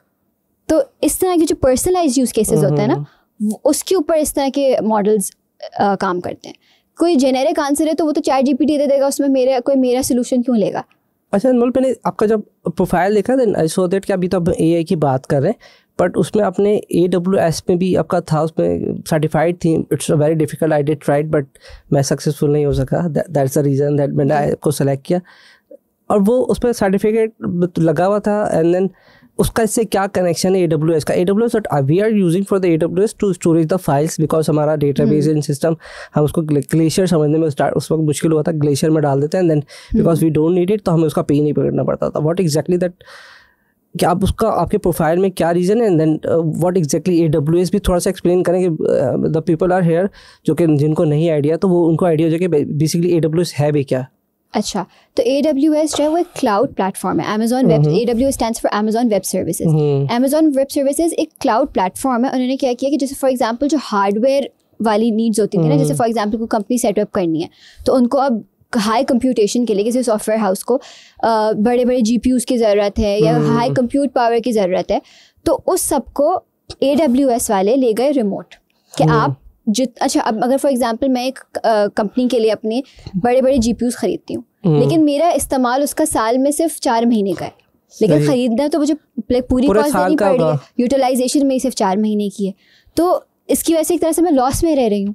और फिर अगर लेट्स सपोज कोई और नई टेक्नोलॉजी आ गई और ज़्यादा कंप्यूट पावर चाहिए मुझे, या जो भी है मुझे चेंज करना है, तो अब मैं इसको सेल करूँगी, लॉस में जाएगा, I have to buy new machinery. तो ये एक बहुत ज़्यादा एक ऐसी प्रॉब्लम थी जो आइडेंटिफाई की गई ग्लोबली, जिसको AWS ने क्लाउड पे ले गए। क्लाउड का मतलब क्या हुआ कि फॉर एग्जांपल वो लोग यूज़ करते हैं पे एज यू गो मॉडल। अब इसके अंदर पे as you go pricing use करते हैं। अब उसमें क्या होगा, फॉर एग्जांपल अब मुझे जैसे जितनी भी कंप्यूट पावर चाहिए मैं उनसे वो परचेज़ करूँगी, और वो पर आवर के हिसाब से या मंथली बेसिस पे जितना कंप्यूट मेरी यूटिलाइजेशन हो रही है उसके हिसाब से मैं उनको पेमेंट करूँगी। डिफरेंट प्राइसिंग मॉडल्स होते हैं जो मैं सेलेक्ट करती हूँ, लेकिन मैं सिर्फ उसी टाइम का पे कर रही हूँ जिसमें मैं यूज़ करें, अदरवाइज हमें पे करने की जरूरत नहीं है। एग्जैक्टली। तो उसकी वजह से बहुत सारी क्लाउड एक ऐसा प्लेटफॉर्म है जिसके अंदर मैं हार्डवेयर मुझे मैनेज नहीं करना, और मैं सिर्फ उतना जितना मुझे चाहिए मैं उसको यूज करेंगे, एंड देन उसका मैं उतनी की पेमेंट करूँगी। बेसिकली यूज कहाँ पर होता है, यूज केसेस कहाँ है, AI में ज़्यादा यूज होता है या हर जगह? अब देखिए क्लाउड जो है ना, वो ऑटोमेशन जो पूरी जिसकी हम बात करते हैं, अब उसमें वो डेवऑप्स और machine learning ops, ML ops भी आजकल जो AI साइड आ रही है वो ML ऑप्स आ रही है, और डेवऑप्स तो हमेशा से रही है, जो ऑटोमेशन की तरफ हम जाते हैं। अब टास्क ऑटोमेट करने हैं, या मुझे कोई चीज़ जो है वो जो लोकली या मैनुअली होती थी उसकी जगह मैं चाह रही हूँ कि मैं इसको ऑटोमेशन की तरफ ले जाऊँ। मैं इसको मतलब मैं इसको रिस्ट्रिक्ट नहीं करूँ कि मैं एक स्पेसिफिक हार्डवेयर सेटअप तक महदूद रह जाऊँ। तो हम उसको क्लाउड पे लेके चले जाते हैं। अब जैसे आपने बात की ग्लेशियर की, ग्लेशियर एक क्लाउड स्टोरेज का ही फॉर्मेट है, जैसे गूगल ड्राइव है, गूगल ड्राइव भी क्लाउड स्टोरेज है। हम क्या करते हैं, हमारे फ़ोन हार्डवेयर है, फ़ोन के अंदर मैं जो अपनी तस्वीरें सेव करी वो मेमोरी फुल हो गई। अब मैंने क्या किया, हार्डवेयर से निकाल के मैंने वो सारा अपनी जो भी इमेजेस थी वो मैंने गूगल ड्राइव पे अपलोड कर दी। गूगल ड्राइव पे क्या हुआ, क्लाउड स्टोरेज थी। अब मैंने अपनी ईमेल किसी भी और डिवाइस में, किसी और फ़ोन में, किसी और लैपटॉप में मैं लॉगिन करूँगी, मुझे वो सारा डेटा मिल जाएगा क्योंकि उन्होंने क्लाउड पे, मैंने एक समझे सॉफ्टवेयर साइट पे मैंने उस सारे डेटा को सेव किया है। तो इसी तरह से AWS भी एक क्लाउड प्लेटफॉर्म है जिसकी मल्टीपल सर्विसेज हैं। अब अगर मैं सारी सर्विसेज मैं यहाँ नहीं बता सकती, 200 प्लस सर्विसेज हैं। 200 प्लस सर्विसेज हैं इनकी AWS की। हम तो खाली VPS यूज़ करते हैं उसका, खाली VPS करते हैं और उसका क्लाउड स्टोरेज यूज़ करते हैं। और दूसरा एक और मजे की बात आपको बताओ, थोड़ा सा इंटरेस्टिंग, जितने भी मेरे व्यूवर्स हैं ना वो अमेजोन पे प्रोडक्ट सेल्स करते हैं, उनको शायद ये पता भी नहीं होगा कि AWS it's also the services जो कि अमेजोन प्रोवाइड कर रहा है और उस पर ह्यूज उसका एक मार्केट शेयर है। जी, मतलब बहुत सारी पूरी ऐप्स, पूरी वेबसाइट्स डिप्लॉय हुई होती हैं AWS पे, क्योंकि उनका ये है कि भाई आपको, मुझे अपनी कंपनी के अंदर हार्डवेयर की ज़रूरत नहीं पड़ेगी अगर मुझे अगर मैं ऑटोमेट कर दूँ या मैं क्लाउड की तरफ चली जाऊँ। तो अब जैसे फॉर एग्जांपल अभी हम चैटबॉट्स की बात कर रहे थे, अब इसी तरह का एक टूल है, क्योंकि मैं AI इंजीनियर हूँ और मैं क्लाउड पे काम करती हूँ, तो मैं mostly AI tools and technologies जो हैं जो अमेज़ॉन प्रोवाइड करता है स्पेसिफिक टू AI, मेरा मोस्टली काम उस पर होता है। तो इसी तरह से एक टूल है जिसको बोलते हैं Amazon Lex. Amazon Lex is specific to chatbots. अब उसके अंदर क्या होगा, फॉर एग्जांपल मेरे पास डिफरेंट प्राइसिंग के साथ, तो डिपेंड करता है कि what pricing you want to select.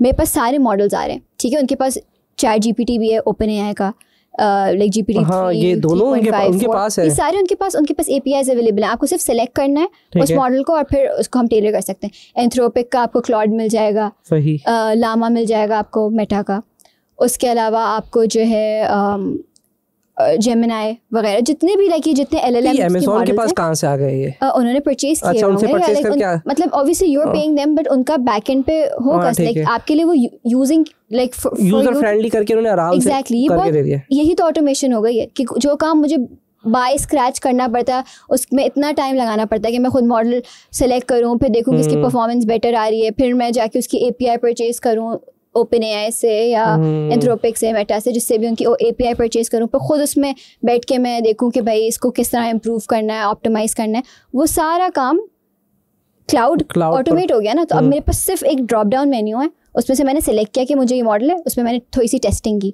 जब मैंने टेस्टिंग की, मैं कहा नहीं मुझे इसके रिजल्ट्स उतने अच्छे नहीं लग रहे, मैंने दूसरा मॉडल ट्राई किया, वो मुझे ज़्यादा अच्छा लगा, मैंने कहा ठीक है, मैंने let's suppose 3-4 models try out किए, मुझे एक उसमें से बेस्ट लगा, वो मॉडल मैंने सेलेक्ट कर लिया। अब अगर मेरा चैटबॉट का यूज़ केस जनरल है कि मैं ऐसे यूजर्स को दूंगी कि जो भी वो सवाल पूछेंगे वो जनरल है, वो ChatGPT केपेबल आंसर करने को, ठीक है, जैसे फॉर एग्जांपल कराची के बारे में कोई भी इन्फॉर्मेशन पूछनी है मुझे, तो मैंने एक चैटबॉट बनाना है कि भाई अबाउट कराची, तो उसके अंदर क्या होगा कि वो मैंने जनरल इन्फॉर्मेशन दे देगा, जो उसके पास है वो सेम फॉरवर्ड कर देगा। एग्जैक्टली, तो वो आप पूछते हैं वो आपको जवाब देता रहेगा, उसकी टोन मैं सेट कर सकती हूँ, ठीक है, उसके अंदर कि मैं अगर मैं चाह रही हूँ कि भाई कराची की सिर्फ पॉजिटिव्स बताओ, फ्रेंडली टोन होनी चाहिए, वो सब मैं अपने हिसाब से सेट कर दूँगी प्रॉम्प्ट इंजीनियरिंग के थ्रू। अब लेट्स सपोज, मगर अब जैसे मैंने पहले बोला था कि अगर मैं चाह रही हूँ कि मैं पर्सनल डेटा पे काम करूँ जो जनरल या पब्लिक डेटा नहीं है, तो फिर मैं रैग इम्प्लीमेंटेशन की तरफ जाऊँगी, लेकिन उसके अंदर भी AWS के टूल्स मौजूद हैं जो आपको इन सारी, अब जैसे फॉर एग्जांपल अमेज़ॉन का एक सर्विस है Amazon says maker. Amazon says maker के अंदर पूरे मॉडल्स बने हुए हैं यूज़ केस के हिसाब से। आप ऑब्वियसली इसकी प्राइसिंग थोड़ी हाई होती है, लेकिन जब आप एक बड़ी कंपनी के हिसाब से करो तो वो प्राइसिंग उस कंपनी के लिए बहुत ज़्यादा बड़ी नहीं होती। तो आपने सेज मेकर पे पूरा मॉडल बना हुआ है, आपने उस मॉडल को लिया, उसको आपने अपने यूज़ केस के हिसाब से प्री ट्रेन किया, मतलब ऑलरेडी उसकी ट्रेनिंग हुई हुई एक बहुत लार्ज डेटा सेट पे। मैंने सिर्फ उस मॉडल को लिया, मैंने अपना टाइप ऑफ डेटा दिया कि ताकि वो मेरे डेटा के ऊपर भी समझ सीख जाए and I can use that. चाहे वो इमेज रिकग्निशन करनी है मुझे, जैसे कंप्यूटर विजन के मॉडल्स होते हैं कि किसी भी चीज़ को रिकग्नाइज करना है, किसी चीज़ को क्लासीफाई करना है। जैसे फॉर एग्जांपल एक बड़ी सी तस्वीर है, इसमें बहुत सारे फ्रूट्स हैं, अब वो क्लासीफाई कर पाए कि भाई ये एप्पल है, ये ऑरेंज, एक ही तस्वीर में बहुत सारे।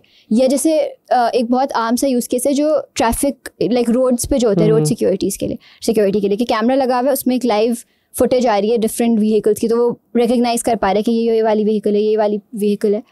योलो के मॉडल्स वगैरह वो सब सेज मेकर पे अवेलेबल होते हैं। अगर मुझे अपने डेटा सेट के हिसाब से करना है, मैं पूरे मॉडल्स ले सकती हूँ। तो उसमें क्या है कि जो मुझे कंप्यूट पावर चाहिए ना, कि मुझे लोकल अपने लैपटॉप का CPU बहुत अच्छा चाहिए, मुझे रैम बहुत अच्छा चाहिए, वो सारी चीज़ें एलिमिनेट हो जाएंगी क्योंकि मैं AWS की सर्विसेज लेवरेज कर रही हूँ। इसी तरह से अगर एक और सर्विस है अमेजोन की AWS बेडरॉक पे भी ऐसे ही होता है कि उस पर पूरे मॉडल्स बने हुए हैं। आप उसके अंदर थोड़ा सा उसके साथ you can play around and आप देख सकते हैं कि ठीक है ये वाला मॉडल मेरे यूज़ केस के हिसाब से बहुत अच्छा आइडियल सेट हो रहा है, तो आप वो यूज़ कर सकते हैं।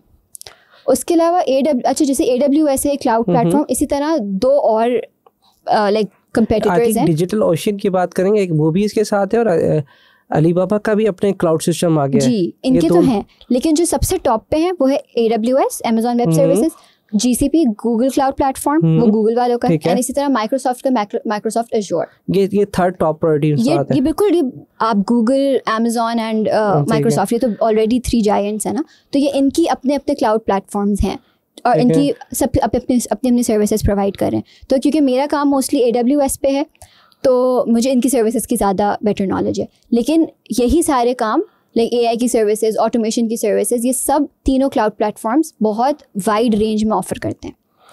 और अगर हमें इसमें देखना चाहिए कि कौन कौन से बॉट हैं जिनको हम अपनी सर्विसेज के लिए यूज़ कर सकते हैं, इधर हमारा कोई सॉफ्टवेयर हाउस है या हम कोई प्रोडक्ट सेलिंग कर रहे हैं, या इधर हमारी कोई सिंपली एक शॉप है एंड देन क्या छोटे मोटे आते हैं, तो हाउ कैन वी आइडेंटिफाई कि which one would be best for us, कि हम किस तरह से उसको चेक एंड बैलेंस करें, या कोई हमें कोई एक टेक्निकल पर्सन ही चाहिए होगा जो कि हमें गाइड करे कि ये वाला बॉट आपके लिए ठीक है और ये वाला बॉट आपके लिए ठीक नहीं है। देखिए वो यूज़ केस पर, अगेन यूज़ केस, कोई ऐसा बंदा जिसको इसकी नॉलेज हो कि यूज़ केस है। अब जैसे फॉर एग्जांपल चैटबॉट्स के लिए जो मॉडल्स आते हैं, मॉडल्स के भी डिफरेंट साइजेस होते हैं, डिफरेंट लाइक कुछ बहुत हेवी मॉडल्स होते हैं, कुछ बहुत लाइट वेट मॉडल्स होते हैं।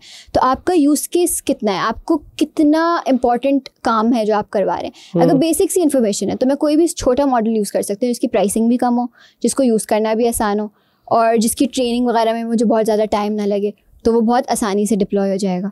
लेकिन अगर यूज़ केस मेरा बहुत बड़ा है और बहुत पर्सनलाइज्ड है तो ऑब्वियसली मुझे उसको उतना ही टाइम देना पड़ेगा, उसमें उतनी ही एफर्ट्स देनी पड़ेंगी। ऐसे जनरली अगर आपका थॉट्स प्रोसेस करेंगे, जैसे आप घूमते होंगे मार्केट में and then website you visit करते होंगे पाकिस्तान में, जैसे Draz.pk एंड समथिंग, तो व्हाट डू यू थिंक कि कौन से ऐसे बॉट कि वो अपने आपको अपनी रिसोर्सेज को कम करके that can be shifted to the bot, कि वो इस तरह से उनकी सर्विसेज यूज़ करें तो लोगों को पता ही ना, अवेयरनेस, अगर मैं बात करूँ अवेयरनेस की, कि कौन कौन से भी हमारे पास अवेयरनेस का ही मसला है कि this is the services already available, AWS पे चले जाएँ, माइक्रोसॉफ्ट पे चले जाएँ, दैट वहाँ से जाके उसको थोड़ा सा अपने आप को अपग्रेड करें और तो अपने आप को इम्प्रूव करें and then organisation can grow faster than currently जो अभी चल रही है। जी, अब इसमें क्या होता है, फॉर एग्जांपल अगर जो आपने अवेयरनेस की बात की, अब लोग क्या करते हैं, जो चैटबॉट डेवलपमेंट होती है उसमें बहुत सारी वेबसाइट्स पर जाएंगे, उन पर एक व्हाट्सएप का आइकन बना हुआ होता है, उस पर जाएँ तो वो व्हाट्सएप खुल जाएगा और उसके अंदर वो एक चैटबॉट टाइप हुआ होगा।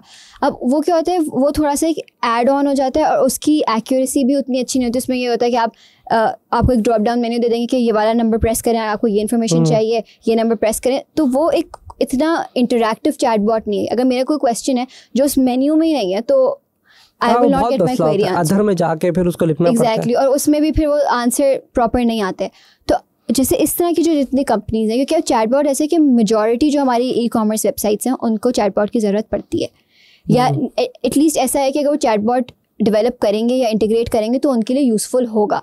अब जैसे फॉर एग्जांपल ऐसी कंपनी जिनकी मैनुअल क्वेरीज बहुत होती हैं कि उनके पास फ़ोन्स आ रहे हैं या ईमेल्स आ रही हैं या लाइक लोग मैसेज कर रहे हैं किसी भी इंक्वायरी से रिलेटेड, किसी भी उनके प्रोडक्ट से रिलेटेड, कोई भी इस तरह की चीज़ कि जैसे किसी स्पेसिफिक प्रोडक्ट के अंदर के बारे में कोई इन्फॉर्मेशन चाहिए जो वेबसाइट पर अवेलेबल नहीं है, उसके लिए लोग भी आपको कॉन्टैक्ट करते हैं, राइट। तो ये सारी चीज़ें आपका चैटबॉट बड़ी आसानी से कर सकता है क्योंकि उसको आपके प्रोडक्ट्स पता हैं, प्रोडक्ट की सारी इन्फॉर्मेशन पता होगी, आपका जो पर्सनलाइज डेटा है वो चैटबॉट को एक एक चीज़ पता होगी और वो आई थिंक खुद जाके एनालाइज करके भी उसको स्टडी कर लेगा और वो खुद भी आंसर बना के दे सकता है। वो पैटर्न रिकग्निशन है, राइट। वो आपके डेटा से वो पैटर्न्स निकाल लेगा कि वो कोई भी आंसर दे सकता है। जैसे फॉर एग्जांपल एक बंदा है जिसने वो प्रोडक्ट बनाई है, उसको उसके बारे में हर चीज़ पता है।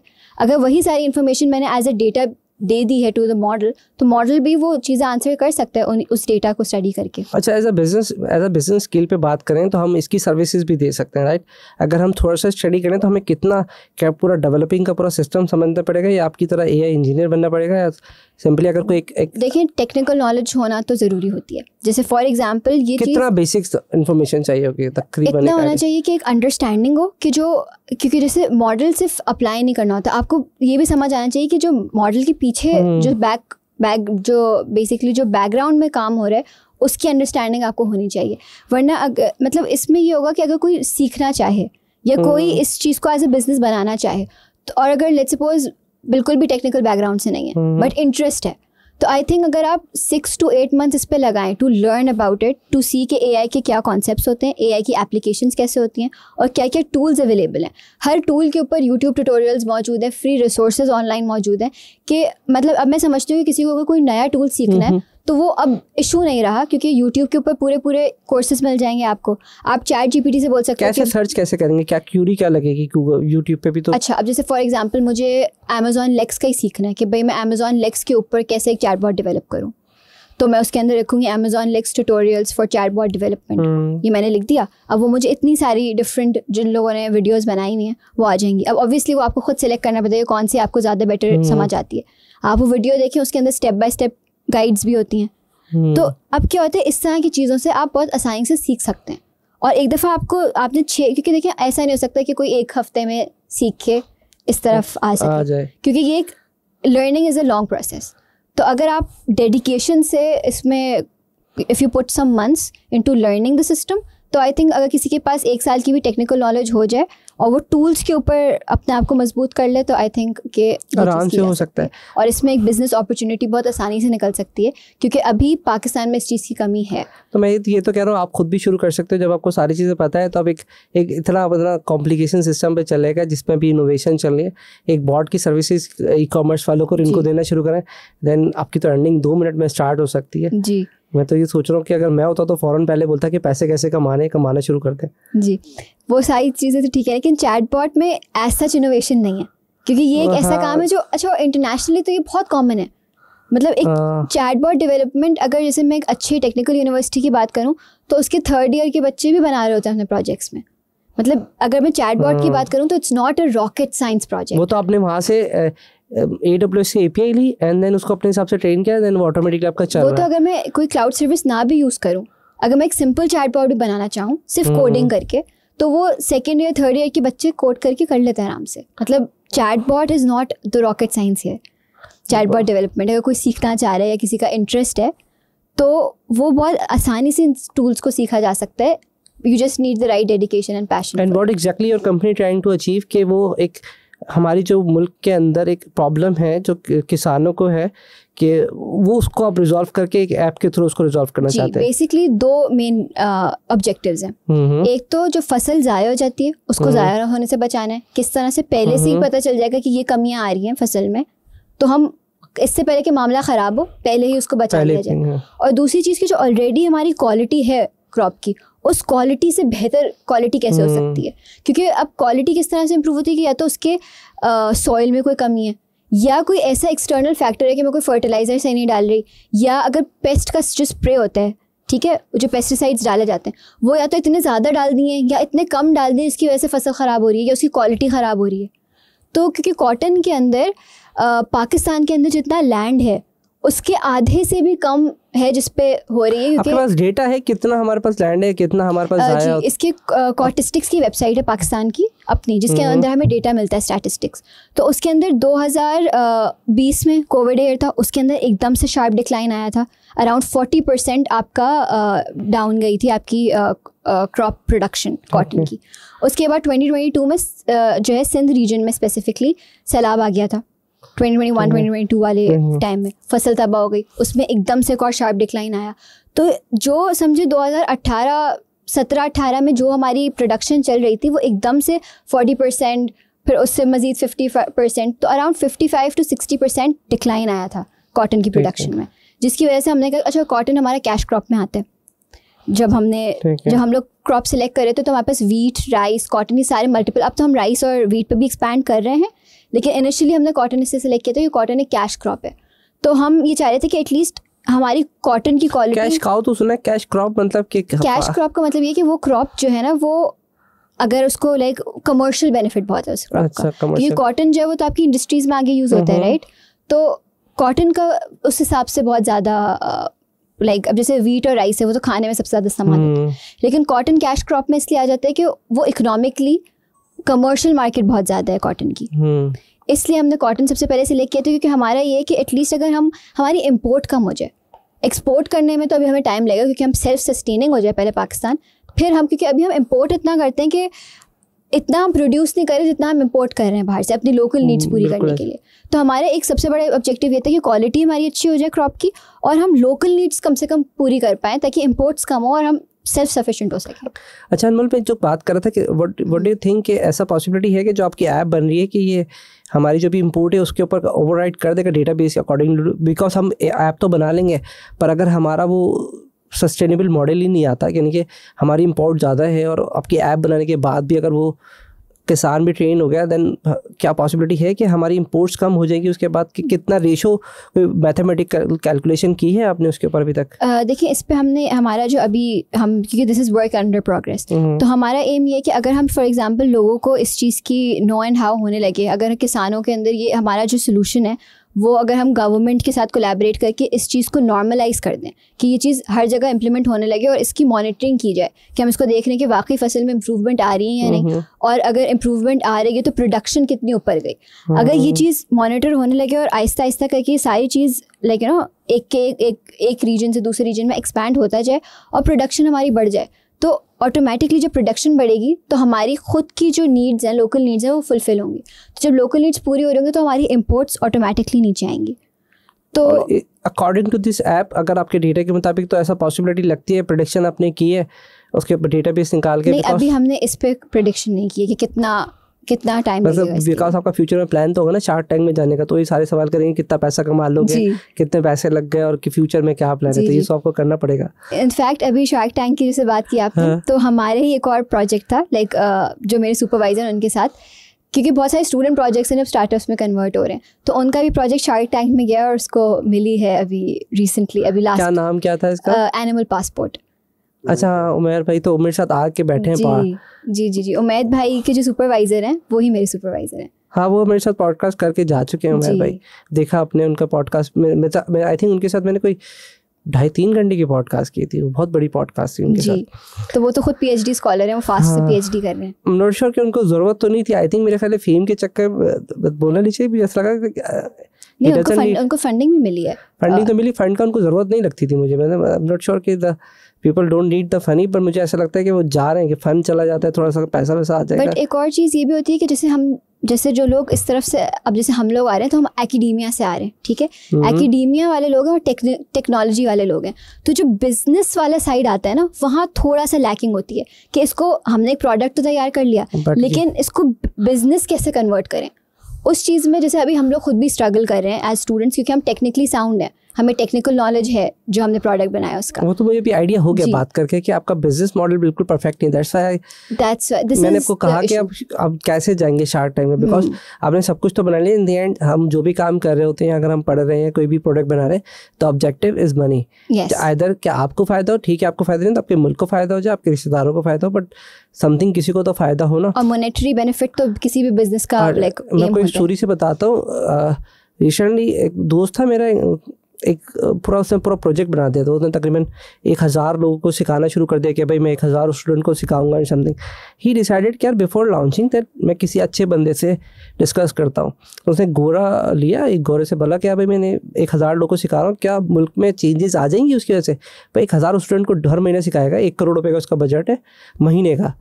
तो उसने बोला भले तुम्हारा 10 करोड़ का बजट हो, अगर वो सस्टेनेबल नहीं है ना तो आप सर्वाइव नहीं कर सकते, चाहे आप चैरिटी पे सिखाओ। हमेशा मॉडल सस्टेनेबिलिटी पे होना चाहिए। तो आपका जो अभी जो चैलेंज आ रहा है, ऑल द इन्फॉर्मेशन वो सस्टेनेबिलिटी मॉडल पे नहीं आ रहा, तो इस वजह से उसका एक चैलेंज है जी। क्योंकि हम लोग सारे टेक्निकल बैकग्राउंड से, तो वो जो बिजनेस वाला एस्पेक्ट है ना, वो अभी हमारा वीक है। जो हम इंक्यूबेट भी हुए हैं वो इसीलिए हुए हैं ताकि हम ये सारी जो टेक्निकल के अलावा जो बिजनेस एस्पेक्ट होता है ना, कि एक प्रोडक्ट को बिजनेस में कैसे कन्वर्ट करें या एक प्रोजेक्ट को एक मार्केट प्रोडक्ट में कैसे कन्वर्ट करें, उस पर अभी हम काम कर रहे हैं। अब तो इतने सारे मेंटोर्स हैं, अब तो गूगल कर लें, आप किसी को भी बुला लें। आपके NIC में भी आपके पास आई थिंक होंगे। जी, NIC में मेंटोर्स हैं, तो वहाँ उनको सेलेक्ट करेंगे तो आई थिंक आपको गाइड कर देंगे कि how you can sell out, because आपको इन दी एंड पैसे तो चाहिए ना। आपने जो भी इतना कुछ सीखा तो पैसे तो लगे हैं ना। मुझे आइडिया है कि AWS के कोर्सेज और ये बहुत महंगे होते हैं। मैं चाहता भी हूँ कि आप मुझे बताएं कि बेसिकली अगर हम सीखना चाहते हैं AWS की courses, the other person who want to learn कि सर्टिफाइड हो AWS के, हम उसकी सर्विसेज दें आइदर फाइबर के थ्रू। पूरी दुनिया के अंदर बहुत डिमांड है। सिर्फ ऐसा नहीं है, मैं और पॉइंट ऐड करता हूँ कि सिर्फ अमेजोन की प्रोडक्ट ही नहीं है, अमेजोन की ये AWS की सर्विसेज भी हैं। अगर कोई स्टार्ट करना चाहे तो कैसे उसको लर्न करेंगे, एंड देन क्या बेनिफिट्स हो सकते हैं उसके? अच्छा, अब जैसे AWS की बहुत सारी सर्विसेज हैं, तो अब ज़ाहिर है नई नई सर्विसेज आती रहती हैं, तो उसके लिए उनकी सर्टिफिकेशंस भी हैं जो खुद AWS की होती हैं। इसी तरह GCP की और Azure की भी अपने अपने सर्टिफिकेशंस हैं। उसका प्रोसीजर ये होता है, जैसे फॉर एग्जांपल, इनफैक्ट अभी अगेन क्योंकि फ्री रिसोर्सेज की अगर मैं बात करूँ, यूट्यूब पे पूरे कोर्सेज हैं। जैसे AWS का क्लाउड प्रैक्टिशनर एग्ज़ाम है, AWS का AI प्रैक्टिशनर एग्ज़ाम है। ये फाउंडेशनल लेवल बिल्कुल फंडामेंटल कोर्सेज हैं। तो उसके ऑनलाइन पूरे कोर्सेज मौजूद हैं जिससे आप सीख सकते हैं। वो आपको एक एक चीज़ एक्सप्लेन करेंगे, थ्योरी भी, और उसी का प्रैक्टिकल इम्प्लीमेंटेशन AWS के कंसोल पे जाके करके दिखाएंगे। यानी कि अगर आप उनकी वीडियो से सीखेंगे तो आप एक्चुअली कंसोल खोल के वो चीज़ प्रैक्टिस भी कर सकते हैं। हैंड्स ऑन लैब जिसको हम कहते हैं, वो चीज़ भी आप कर सकते हैं। तो पूरे कोर्सेज मौजूद हैं, आप वो कोर्स करें। और अगर आप चाह रहे हैं कि आपको बाहर के क्लाइंट्स मिलें, तो वो आपसे कोई क्रेडिबिलिटी मांगेंगे ना कि ठीक है भाई, आपने सीख तो लिया सारी चीज़ें, लेकिन मैं कैसे भरोसा करूं कि आपको वाकई काम आता है? या तो आपके पास प्रोजेक्ट्स का पोर्टफोलियो, कि आप वो पोर्टफोलियो दिखा सकें उनको। लेकिन जिनके पास वो चीज़ नहीं है, उनके लिए ये कि सर्टिफिकेशन एग्ज़ाम दे दें। तो अगर मैंने फ्री रिसोर्सेज से पढ़ लिया, तो उस AWS की जैसे मैंने तो अभी आपको फाउंडेशन लेवल के कोर्सेज बताए, एसोसिएट लेवल और प्रोफेशनल लेवल के भी कोर्सेज होते हैं। जैसे फॉर एग्जांपल किसी को मशीन लर्निंग में करना है, या किसी को सोल्यूशंस आर्किटेक्ट बनना है, AWS सोल्यूशंस आर्किटेक्ट जो पूरे सोल्यूशंस बना सकते हैं किसी भी सॉफ्टवेयर रिलेटेड प्रॉब्लम के। तो उसके लिए भी पूरे कोर्सेज यूट्यूब पे फ्री ऑफ कॉस्ट अवेलेबल हैं। आप उन रिसोर्सेज से सीखें। और एग्ज़ाम, अगर आपको सर्टिफिकेशन चाहिए, लाइक सर्टिफाइड होना है, तो आप एग्ज़ाम के लिए रजिस्टर करें AWS का। आप ऑनलाइन भी दे सकते हैं, और ऑनलाइन सेंटर्स भी पाकिस्तान में मौजूद हैं। आप खुद सेंटर सेलेक्ट करें, आप वहाँ सेंटर में जाके एग्ज़ाम दें, and once you pass the exam तो आपको पूरा जो है उसकी सर्टिफिकेशन मिल जाती है। तकरीबन कितने तक की कॉस्ट आएगी अगर हम पूरा सिनेरियो की बात करें? फाउंडेशन लेवल कोर्सेज की नहीं, AWS के अगर हम सर्टिफाइड कोर्सेज की बात करें तो इसकी तकरीबन क्या फीस होती है? अच्छा, अगर सिर्फ मैं एग्ज़ाम की बात करूं, जैसे AI प्रैक्टिशनर है, वो अभी आजकल नया लॉन्च हुआ है, तो फरवरी तक तो इट्स ओनली $75। वरना normally cloud practitioner has been here since so many years, उसकी फ़ीस जो है वो $100 है। तो ये क्या है कि ये एक दफ़ा आपको ये एग्ज़ाम देना होता है, लेकिन इसकी जो प्रिपरेशन है, ऑल्दो उसकी गाइड्स अवेलेबल हैं, पेड रिसोर्सेज हैं कि यूडेमी के कोर्सेज हैं पेड, AWS की अपनी स्किल बिल्डर है जिसके ऊपर कोर्सेज हैं। लेकिन अगर आपको फ्री रिसोर्सेज चाहिए तो यूट्यूब पे पूरे फ्री कोर्सेज अवेलेबल हैं जिसके अंदर आप यूज़ करें। ऑनलाइन इतनी वेबसाइट्स हैं जो आपको प्रैक्टिस टेस्ट देती हैं, प्रैक्टिस एग्जाम्स देती हैं, कि आप आराम से उसकी तैयारी फ्री रिसोर्सेज से करें। आप सिर्फ फीस पे करें एग्ज़ाम की, लाइक सर्टिफिकेशन की, और आप क्लियर करें एंड यू आर सर्टिफाइड। और वो अपनी इन्फॉर्मेशन अपने फिर आइदर वो किसी भी तरह से उसको सेल आउट कर सकते हैं, आइदर वो फाइबर पे जाके बेच सकते हैं या उसको अपवर्क पे जाके बेच सकते हैं, वो सारा का सारा सीन। जी, एज ए फ्रीलांसर जो लोग काम करना चाहें, अगर आप सर्टिफाइड हैं तो वो एक आपके पास एडेड बेनिफिट हो जाता है। जो आप इंटरनेशनल क्लाइंट्स के साथ डील करते हैं और लेट्स सपोज उनको एक ऐसा सोल्यूशन चाहिए जो किसी क्लाउड प्लेटफॉर्म पे ही वो बनवाना चाह रहे हैं, तो आप जैसे लोग पोर्टफोलियो दिखाते हैं तो लोग ये भी दिखाते हैं कि भाई हम सर्टिफाइड हैं एंड हमें ये काम आता है, तो वी आर सर्टिफाइड, तो we know how to work on this. कभी आपने कोई रिसर्च की हो, कोई पब्लिशर कोई इस तरह का कोई काम किया कि जो आपका पब्लिकली अवेलेबिलिटी हो इस वक्त? जी, मैंने रिसेंटली तो नहीं, बट अपने अंडर ग्रेजुएट ईयर्स में मैंने एक रिसर्च पब्लिकेशन की थी। मैंने एक डीप लर्निंग मॉडल्स के कंपैरेटिव एनालिसिस किया था, और IEEE जो एक बहुत बड़ा जाना माना इंटरनेशनल हमारा जर्नल्स और उनकी कॉन्फ्रेंसेज होती हैं, उनकी कॉन्फ्रेंस में बहरीन में मेरी रिसर्च पब्लिश हुई जो पब्लिकली अवेलेबल है। तो ये बहरीन के अंदर ICTAS कॉन्फ्रेंस थी जो अक्टूबर 2023 में हुई थी। और इसका मॉडल डीप लर्निंग, जैसे मशीन लर्निंग होता है, मशीन लर्निंग से फर्दर डाउन जाएंगे तो डीप लर्निंग आ जाता है। तो ये डीप लर्निंग होता क्या है? डीप लर्निंग ये होता है जैसे मशीन लर्निंग का एक सबसेट। डीप लर्निंग के भी अपने मॉडल्स होते हैं। अब डीप लर्निंग के अंदर क्या होता है, फॉर एग्जांपल जैसे मशीन लर्निंग के अंदर बहुत सारी चीज़ें, बहुत सारे पैरामीटर्स वगैरह हम खुद सेट करते हैं।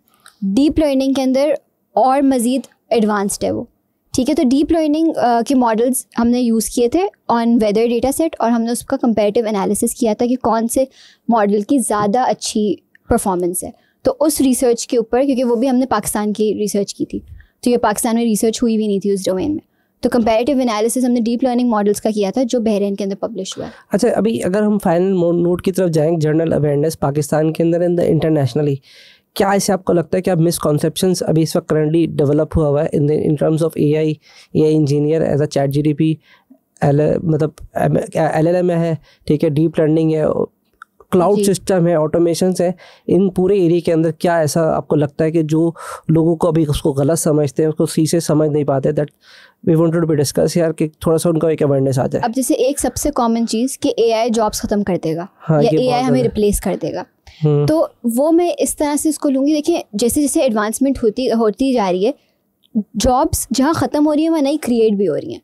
अब जैसे फॉर एग्जांपल एआई की जैसे नए नए टूल्स आते जा रहे हैं, तो इनके ऊपर हर किसी को तो ये टूल्स यूज़ करने नहीं आते, सीख भी नहीं सकते, हर सुबह एक नया टूल आता है। एग्जैक्टली तो आप किसी ना किसी मतलब इन टूल्स को आप अपने इस्तेमाल के लिए यूज कर सकते हैं, लेकिन मुझे तो ऐसा लगता है कि हर रोज एक नया टूल आ रहा है, ये एग्जैक्टली लेकिन आप कुछ लिमिटेड टूल्स के ऊपर एक्सपर्टीज जो अपने एरिया के हैं, जो आपका इंटरेस्ट है और जो आपकी एक्सपर्टीज है, मतलब आप एक तरफ एक्सपर्टीज बिल्ड करें, लेकिन जैसे बोलते हैं ना टी शेप मॉडलिंग, के आप डीप किसी एक एवेन्यू में जाएं, लेकिन नॉलेज आपको मल्टीपल चीज़ों की हो, मल्टीपल चीज़ों की नॉलेज है, लेकिन किसी एक स्पेसिफिक नीश के अंदर मैंने अपनी एक्सपर्टीज़ बिल्ड कर दी है। तो उससे क्या है कि जो नई नई टेक्नोलॉजीज आ रही है उसके बारे में आप पढ़ते रहें, अपने आप को उसके बारे में अपडेटेड रखें, और विद टाइम आप देखते जाएंगे कौन सा टेक्नोलॉजी स्टैक है जो अब आपको लेना चाहिए, या अब आपका इंटरेस्ट जिसमें डेवलप हो रहा है, क्योंकि एआई आपके काम को आसान कर रहा है या उसको एडवांस कर रहा है। जॉब्स अगर ख़त्म होंगी तो जॉब्स क्रिएट भी होंगी, आपको अपने आप को उस इमर्जिंग टेक्नोलॉजीज़ के साथ खुद अपग्रेड करते जाना है ताकि आप पीछे ना रह जाएं।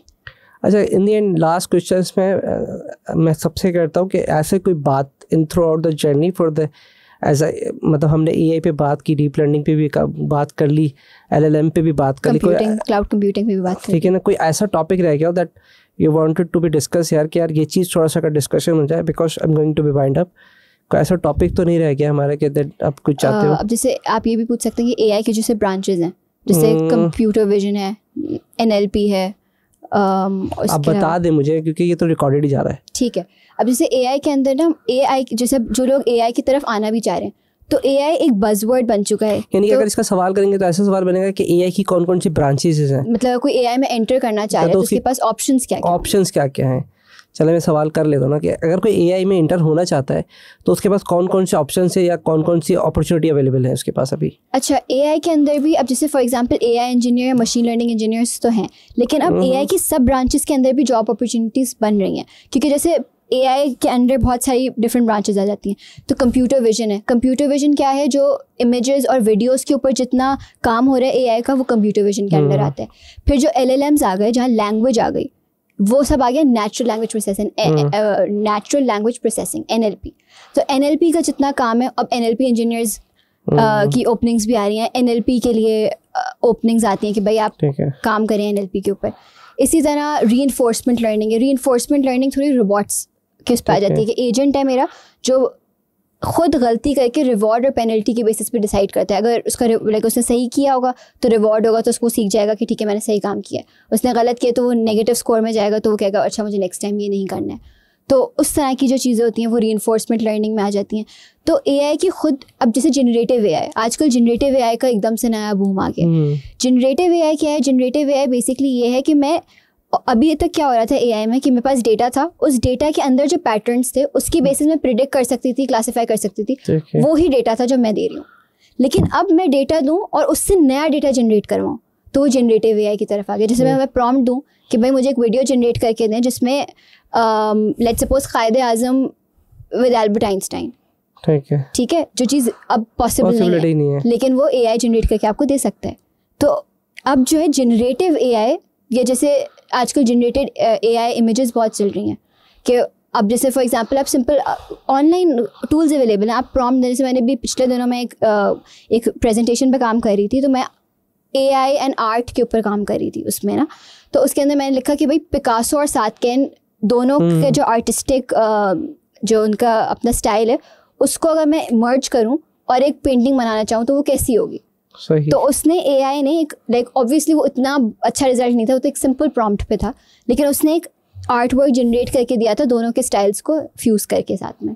मैंने भी ट्राई किया ये। एग्जैक्टली तो जनरेटिव एआई का भी बूम आ रहा है, तो ये बहुत सारी डिफरेंट एआई के अंदर टेक्स हैं जिसके अंदर लोग आ सकते हैं और अपने इंटरेस्ट के हिसाब से दे कैन चूज़ कि उनको किस पे काम करना है। ये मैंने भी ट्राई किया था। मुझे ना एक एम्ब्रॉयडरी का डिज़ाइन बनाने का शौक हो रहा था, तो मैंने कहा मुझे इस तरह से कोई डिज़ाइंस बना के दो जिसमें चारों रेवोल्यूशंस के साथ in the end 5th revolution with the AI, जिसमें जर्नी डिज़ाइन हो और उसको आइडेंटिफाई करके मुझे इमेज क्रिएट कर दो जो एम्ब्रॉयडरी में आराम से बन सकता। तो उसने क्रिएट कर दिया था। somehow थोड़ा ग्लिच था, पर मुझे लगता है कि वो थोड़े दिनों में ज़्यादा टाइम नहीं लगेगा, वो उसको बहुत जल्दी बहुत फाइन ट्यून बना देगा। बिकॉज मैं कुछ कोशिश कर रहा था कि कुछ ऐसा इनोवेशन, कुछ पिक्चर्स बनाई जाए जो कि Guinness book of world record में लेके जाएं। तो मैंने कहा यार वैसे तो हम अगर डिज़ाइनर से बोलेंगे तो वो 15 दिन लगा देता, बट आई डिड ट्राइड कि यार, तो मैंने उसको कमांड दी, डॉली 3 था आई थिंक, और उसने बना के दी और बहुत अच्छी बना के दी है। तो वो बना तो दी, उसके बाद एक हमने डिजिटाइजिंग डिपार्टमेंट में भेजी तो वो घबरा गए कि ऐसा भी कुछ हो सकता है। That's the thing. लास्ट में कोई मैसेज देना चाहें? मैसेज बस यही होगा कि एआई और इस तरह के जो टूल्स हैं, जो लोग इस तरफ आना चाह रहे हैं उनको, क्योंकि देखिए ये वाली जर्नी थोड़ी सी मुश्किल है इन अ सेंस कि इसके अंदर बहुत सारी अनएक्सपेक्टेड चीज़ें, आपके पास बहुत अनएक्सपेक्टेड चैलेंजेस आते हैं। तो इस तरफ ज़रूर आएँ, लेकिन चैलेंजेस से ना घबराएं। और अगर ह्यूमैनिटी को किसी भी तरह से बेनिफिट हो सकता है, चाहे वो नेशनल हो, इंटरनेशनल हो या पर्सनल भी हो, किसी भी तरह से किसी की आप लाइफ इम्प्रूव कर सकते हैं, आसानी ला सकते हैं, तो उसमें ज़रूर, उस तरफ ज़रूर अपने उस तरफ थोड़ा ज़रूर सोचें। Thank you so much. मुझे बहुत मज़ा आया बात करके। दिल तो कर रहा है कि और मज़ीद डिस्कशन करें। इट्स ऑल डिपेंड कि क्या कमेंट्स आते हैं, क्या फीडबैक आता है। And then thank you so much. And thank you, it was very nice being here. अल्लाह हाफ़िज़। अल्लाह हाफ़िज़।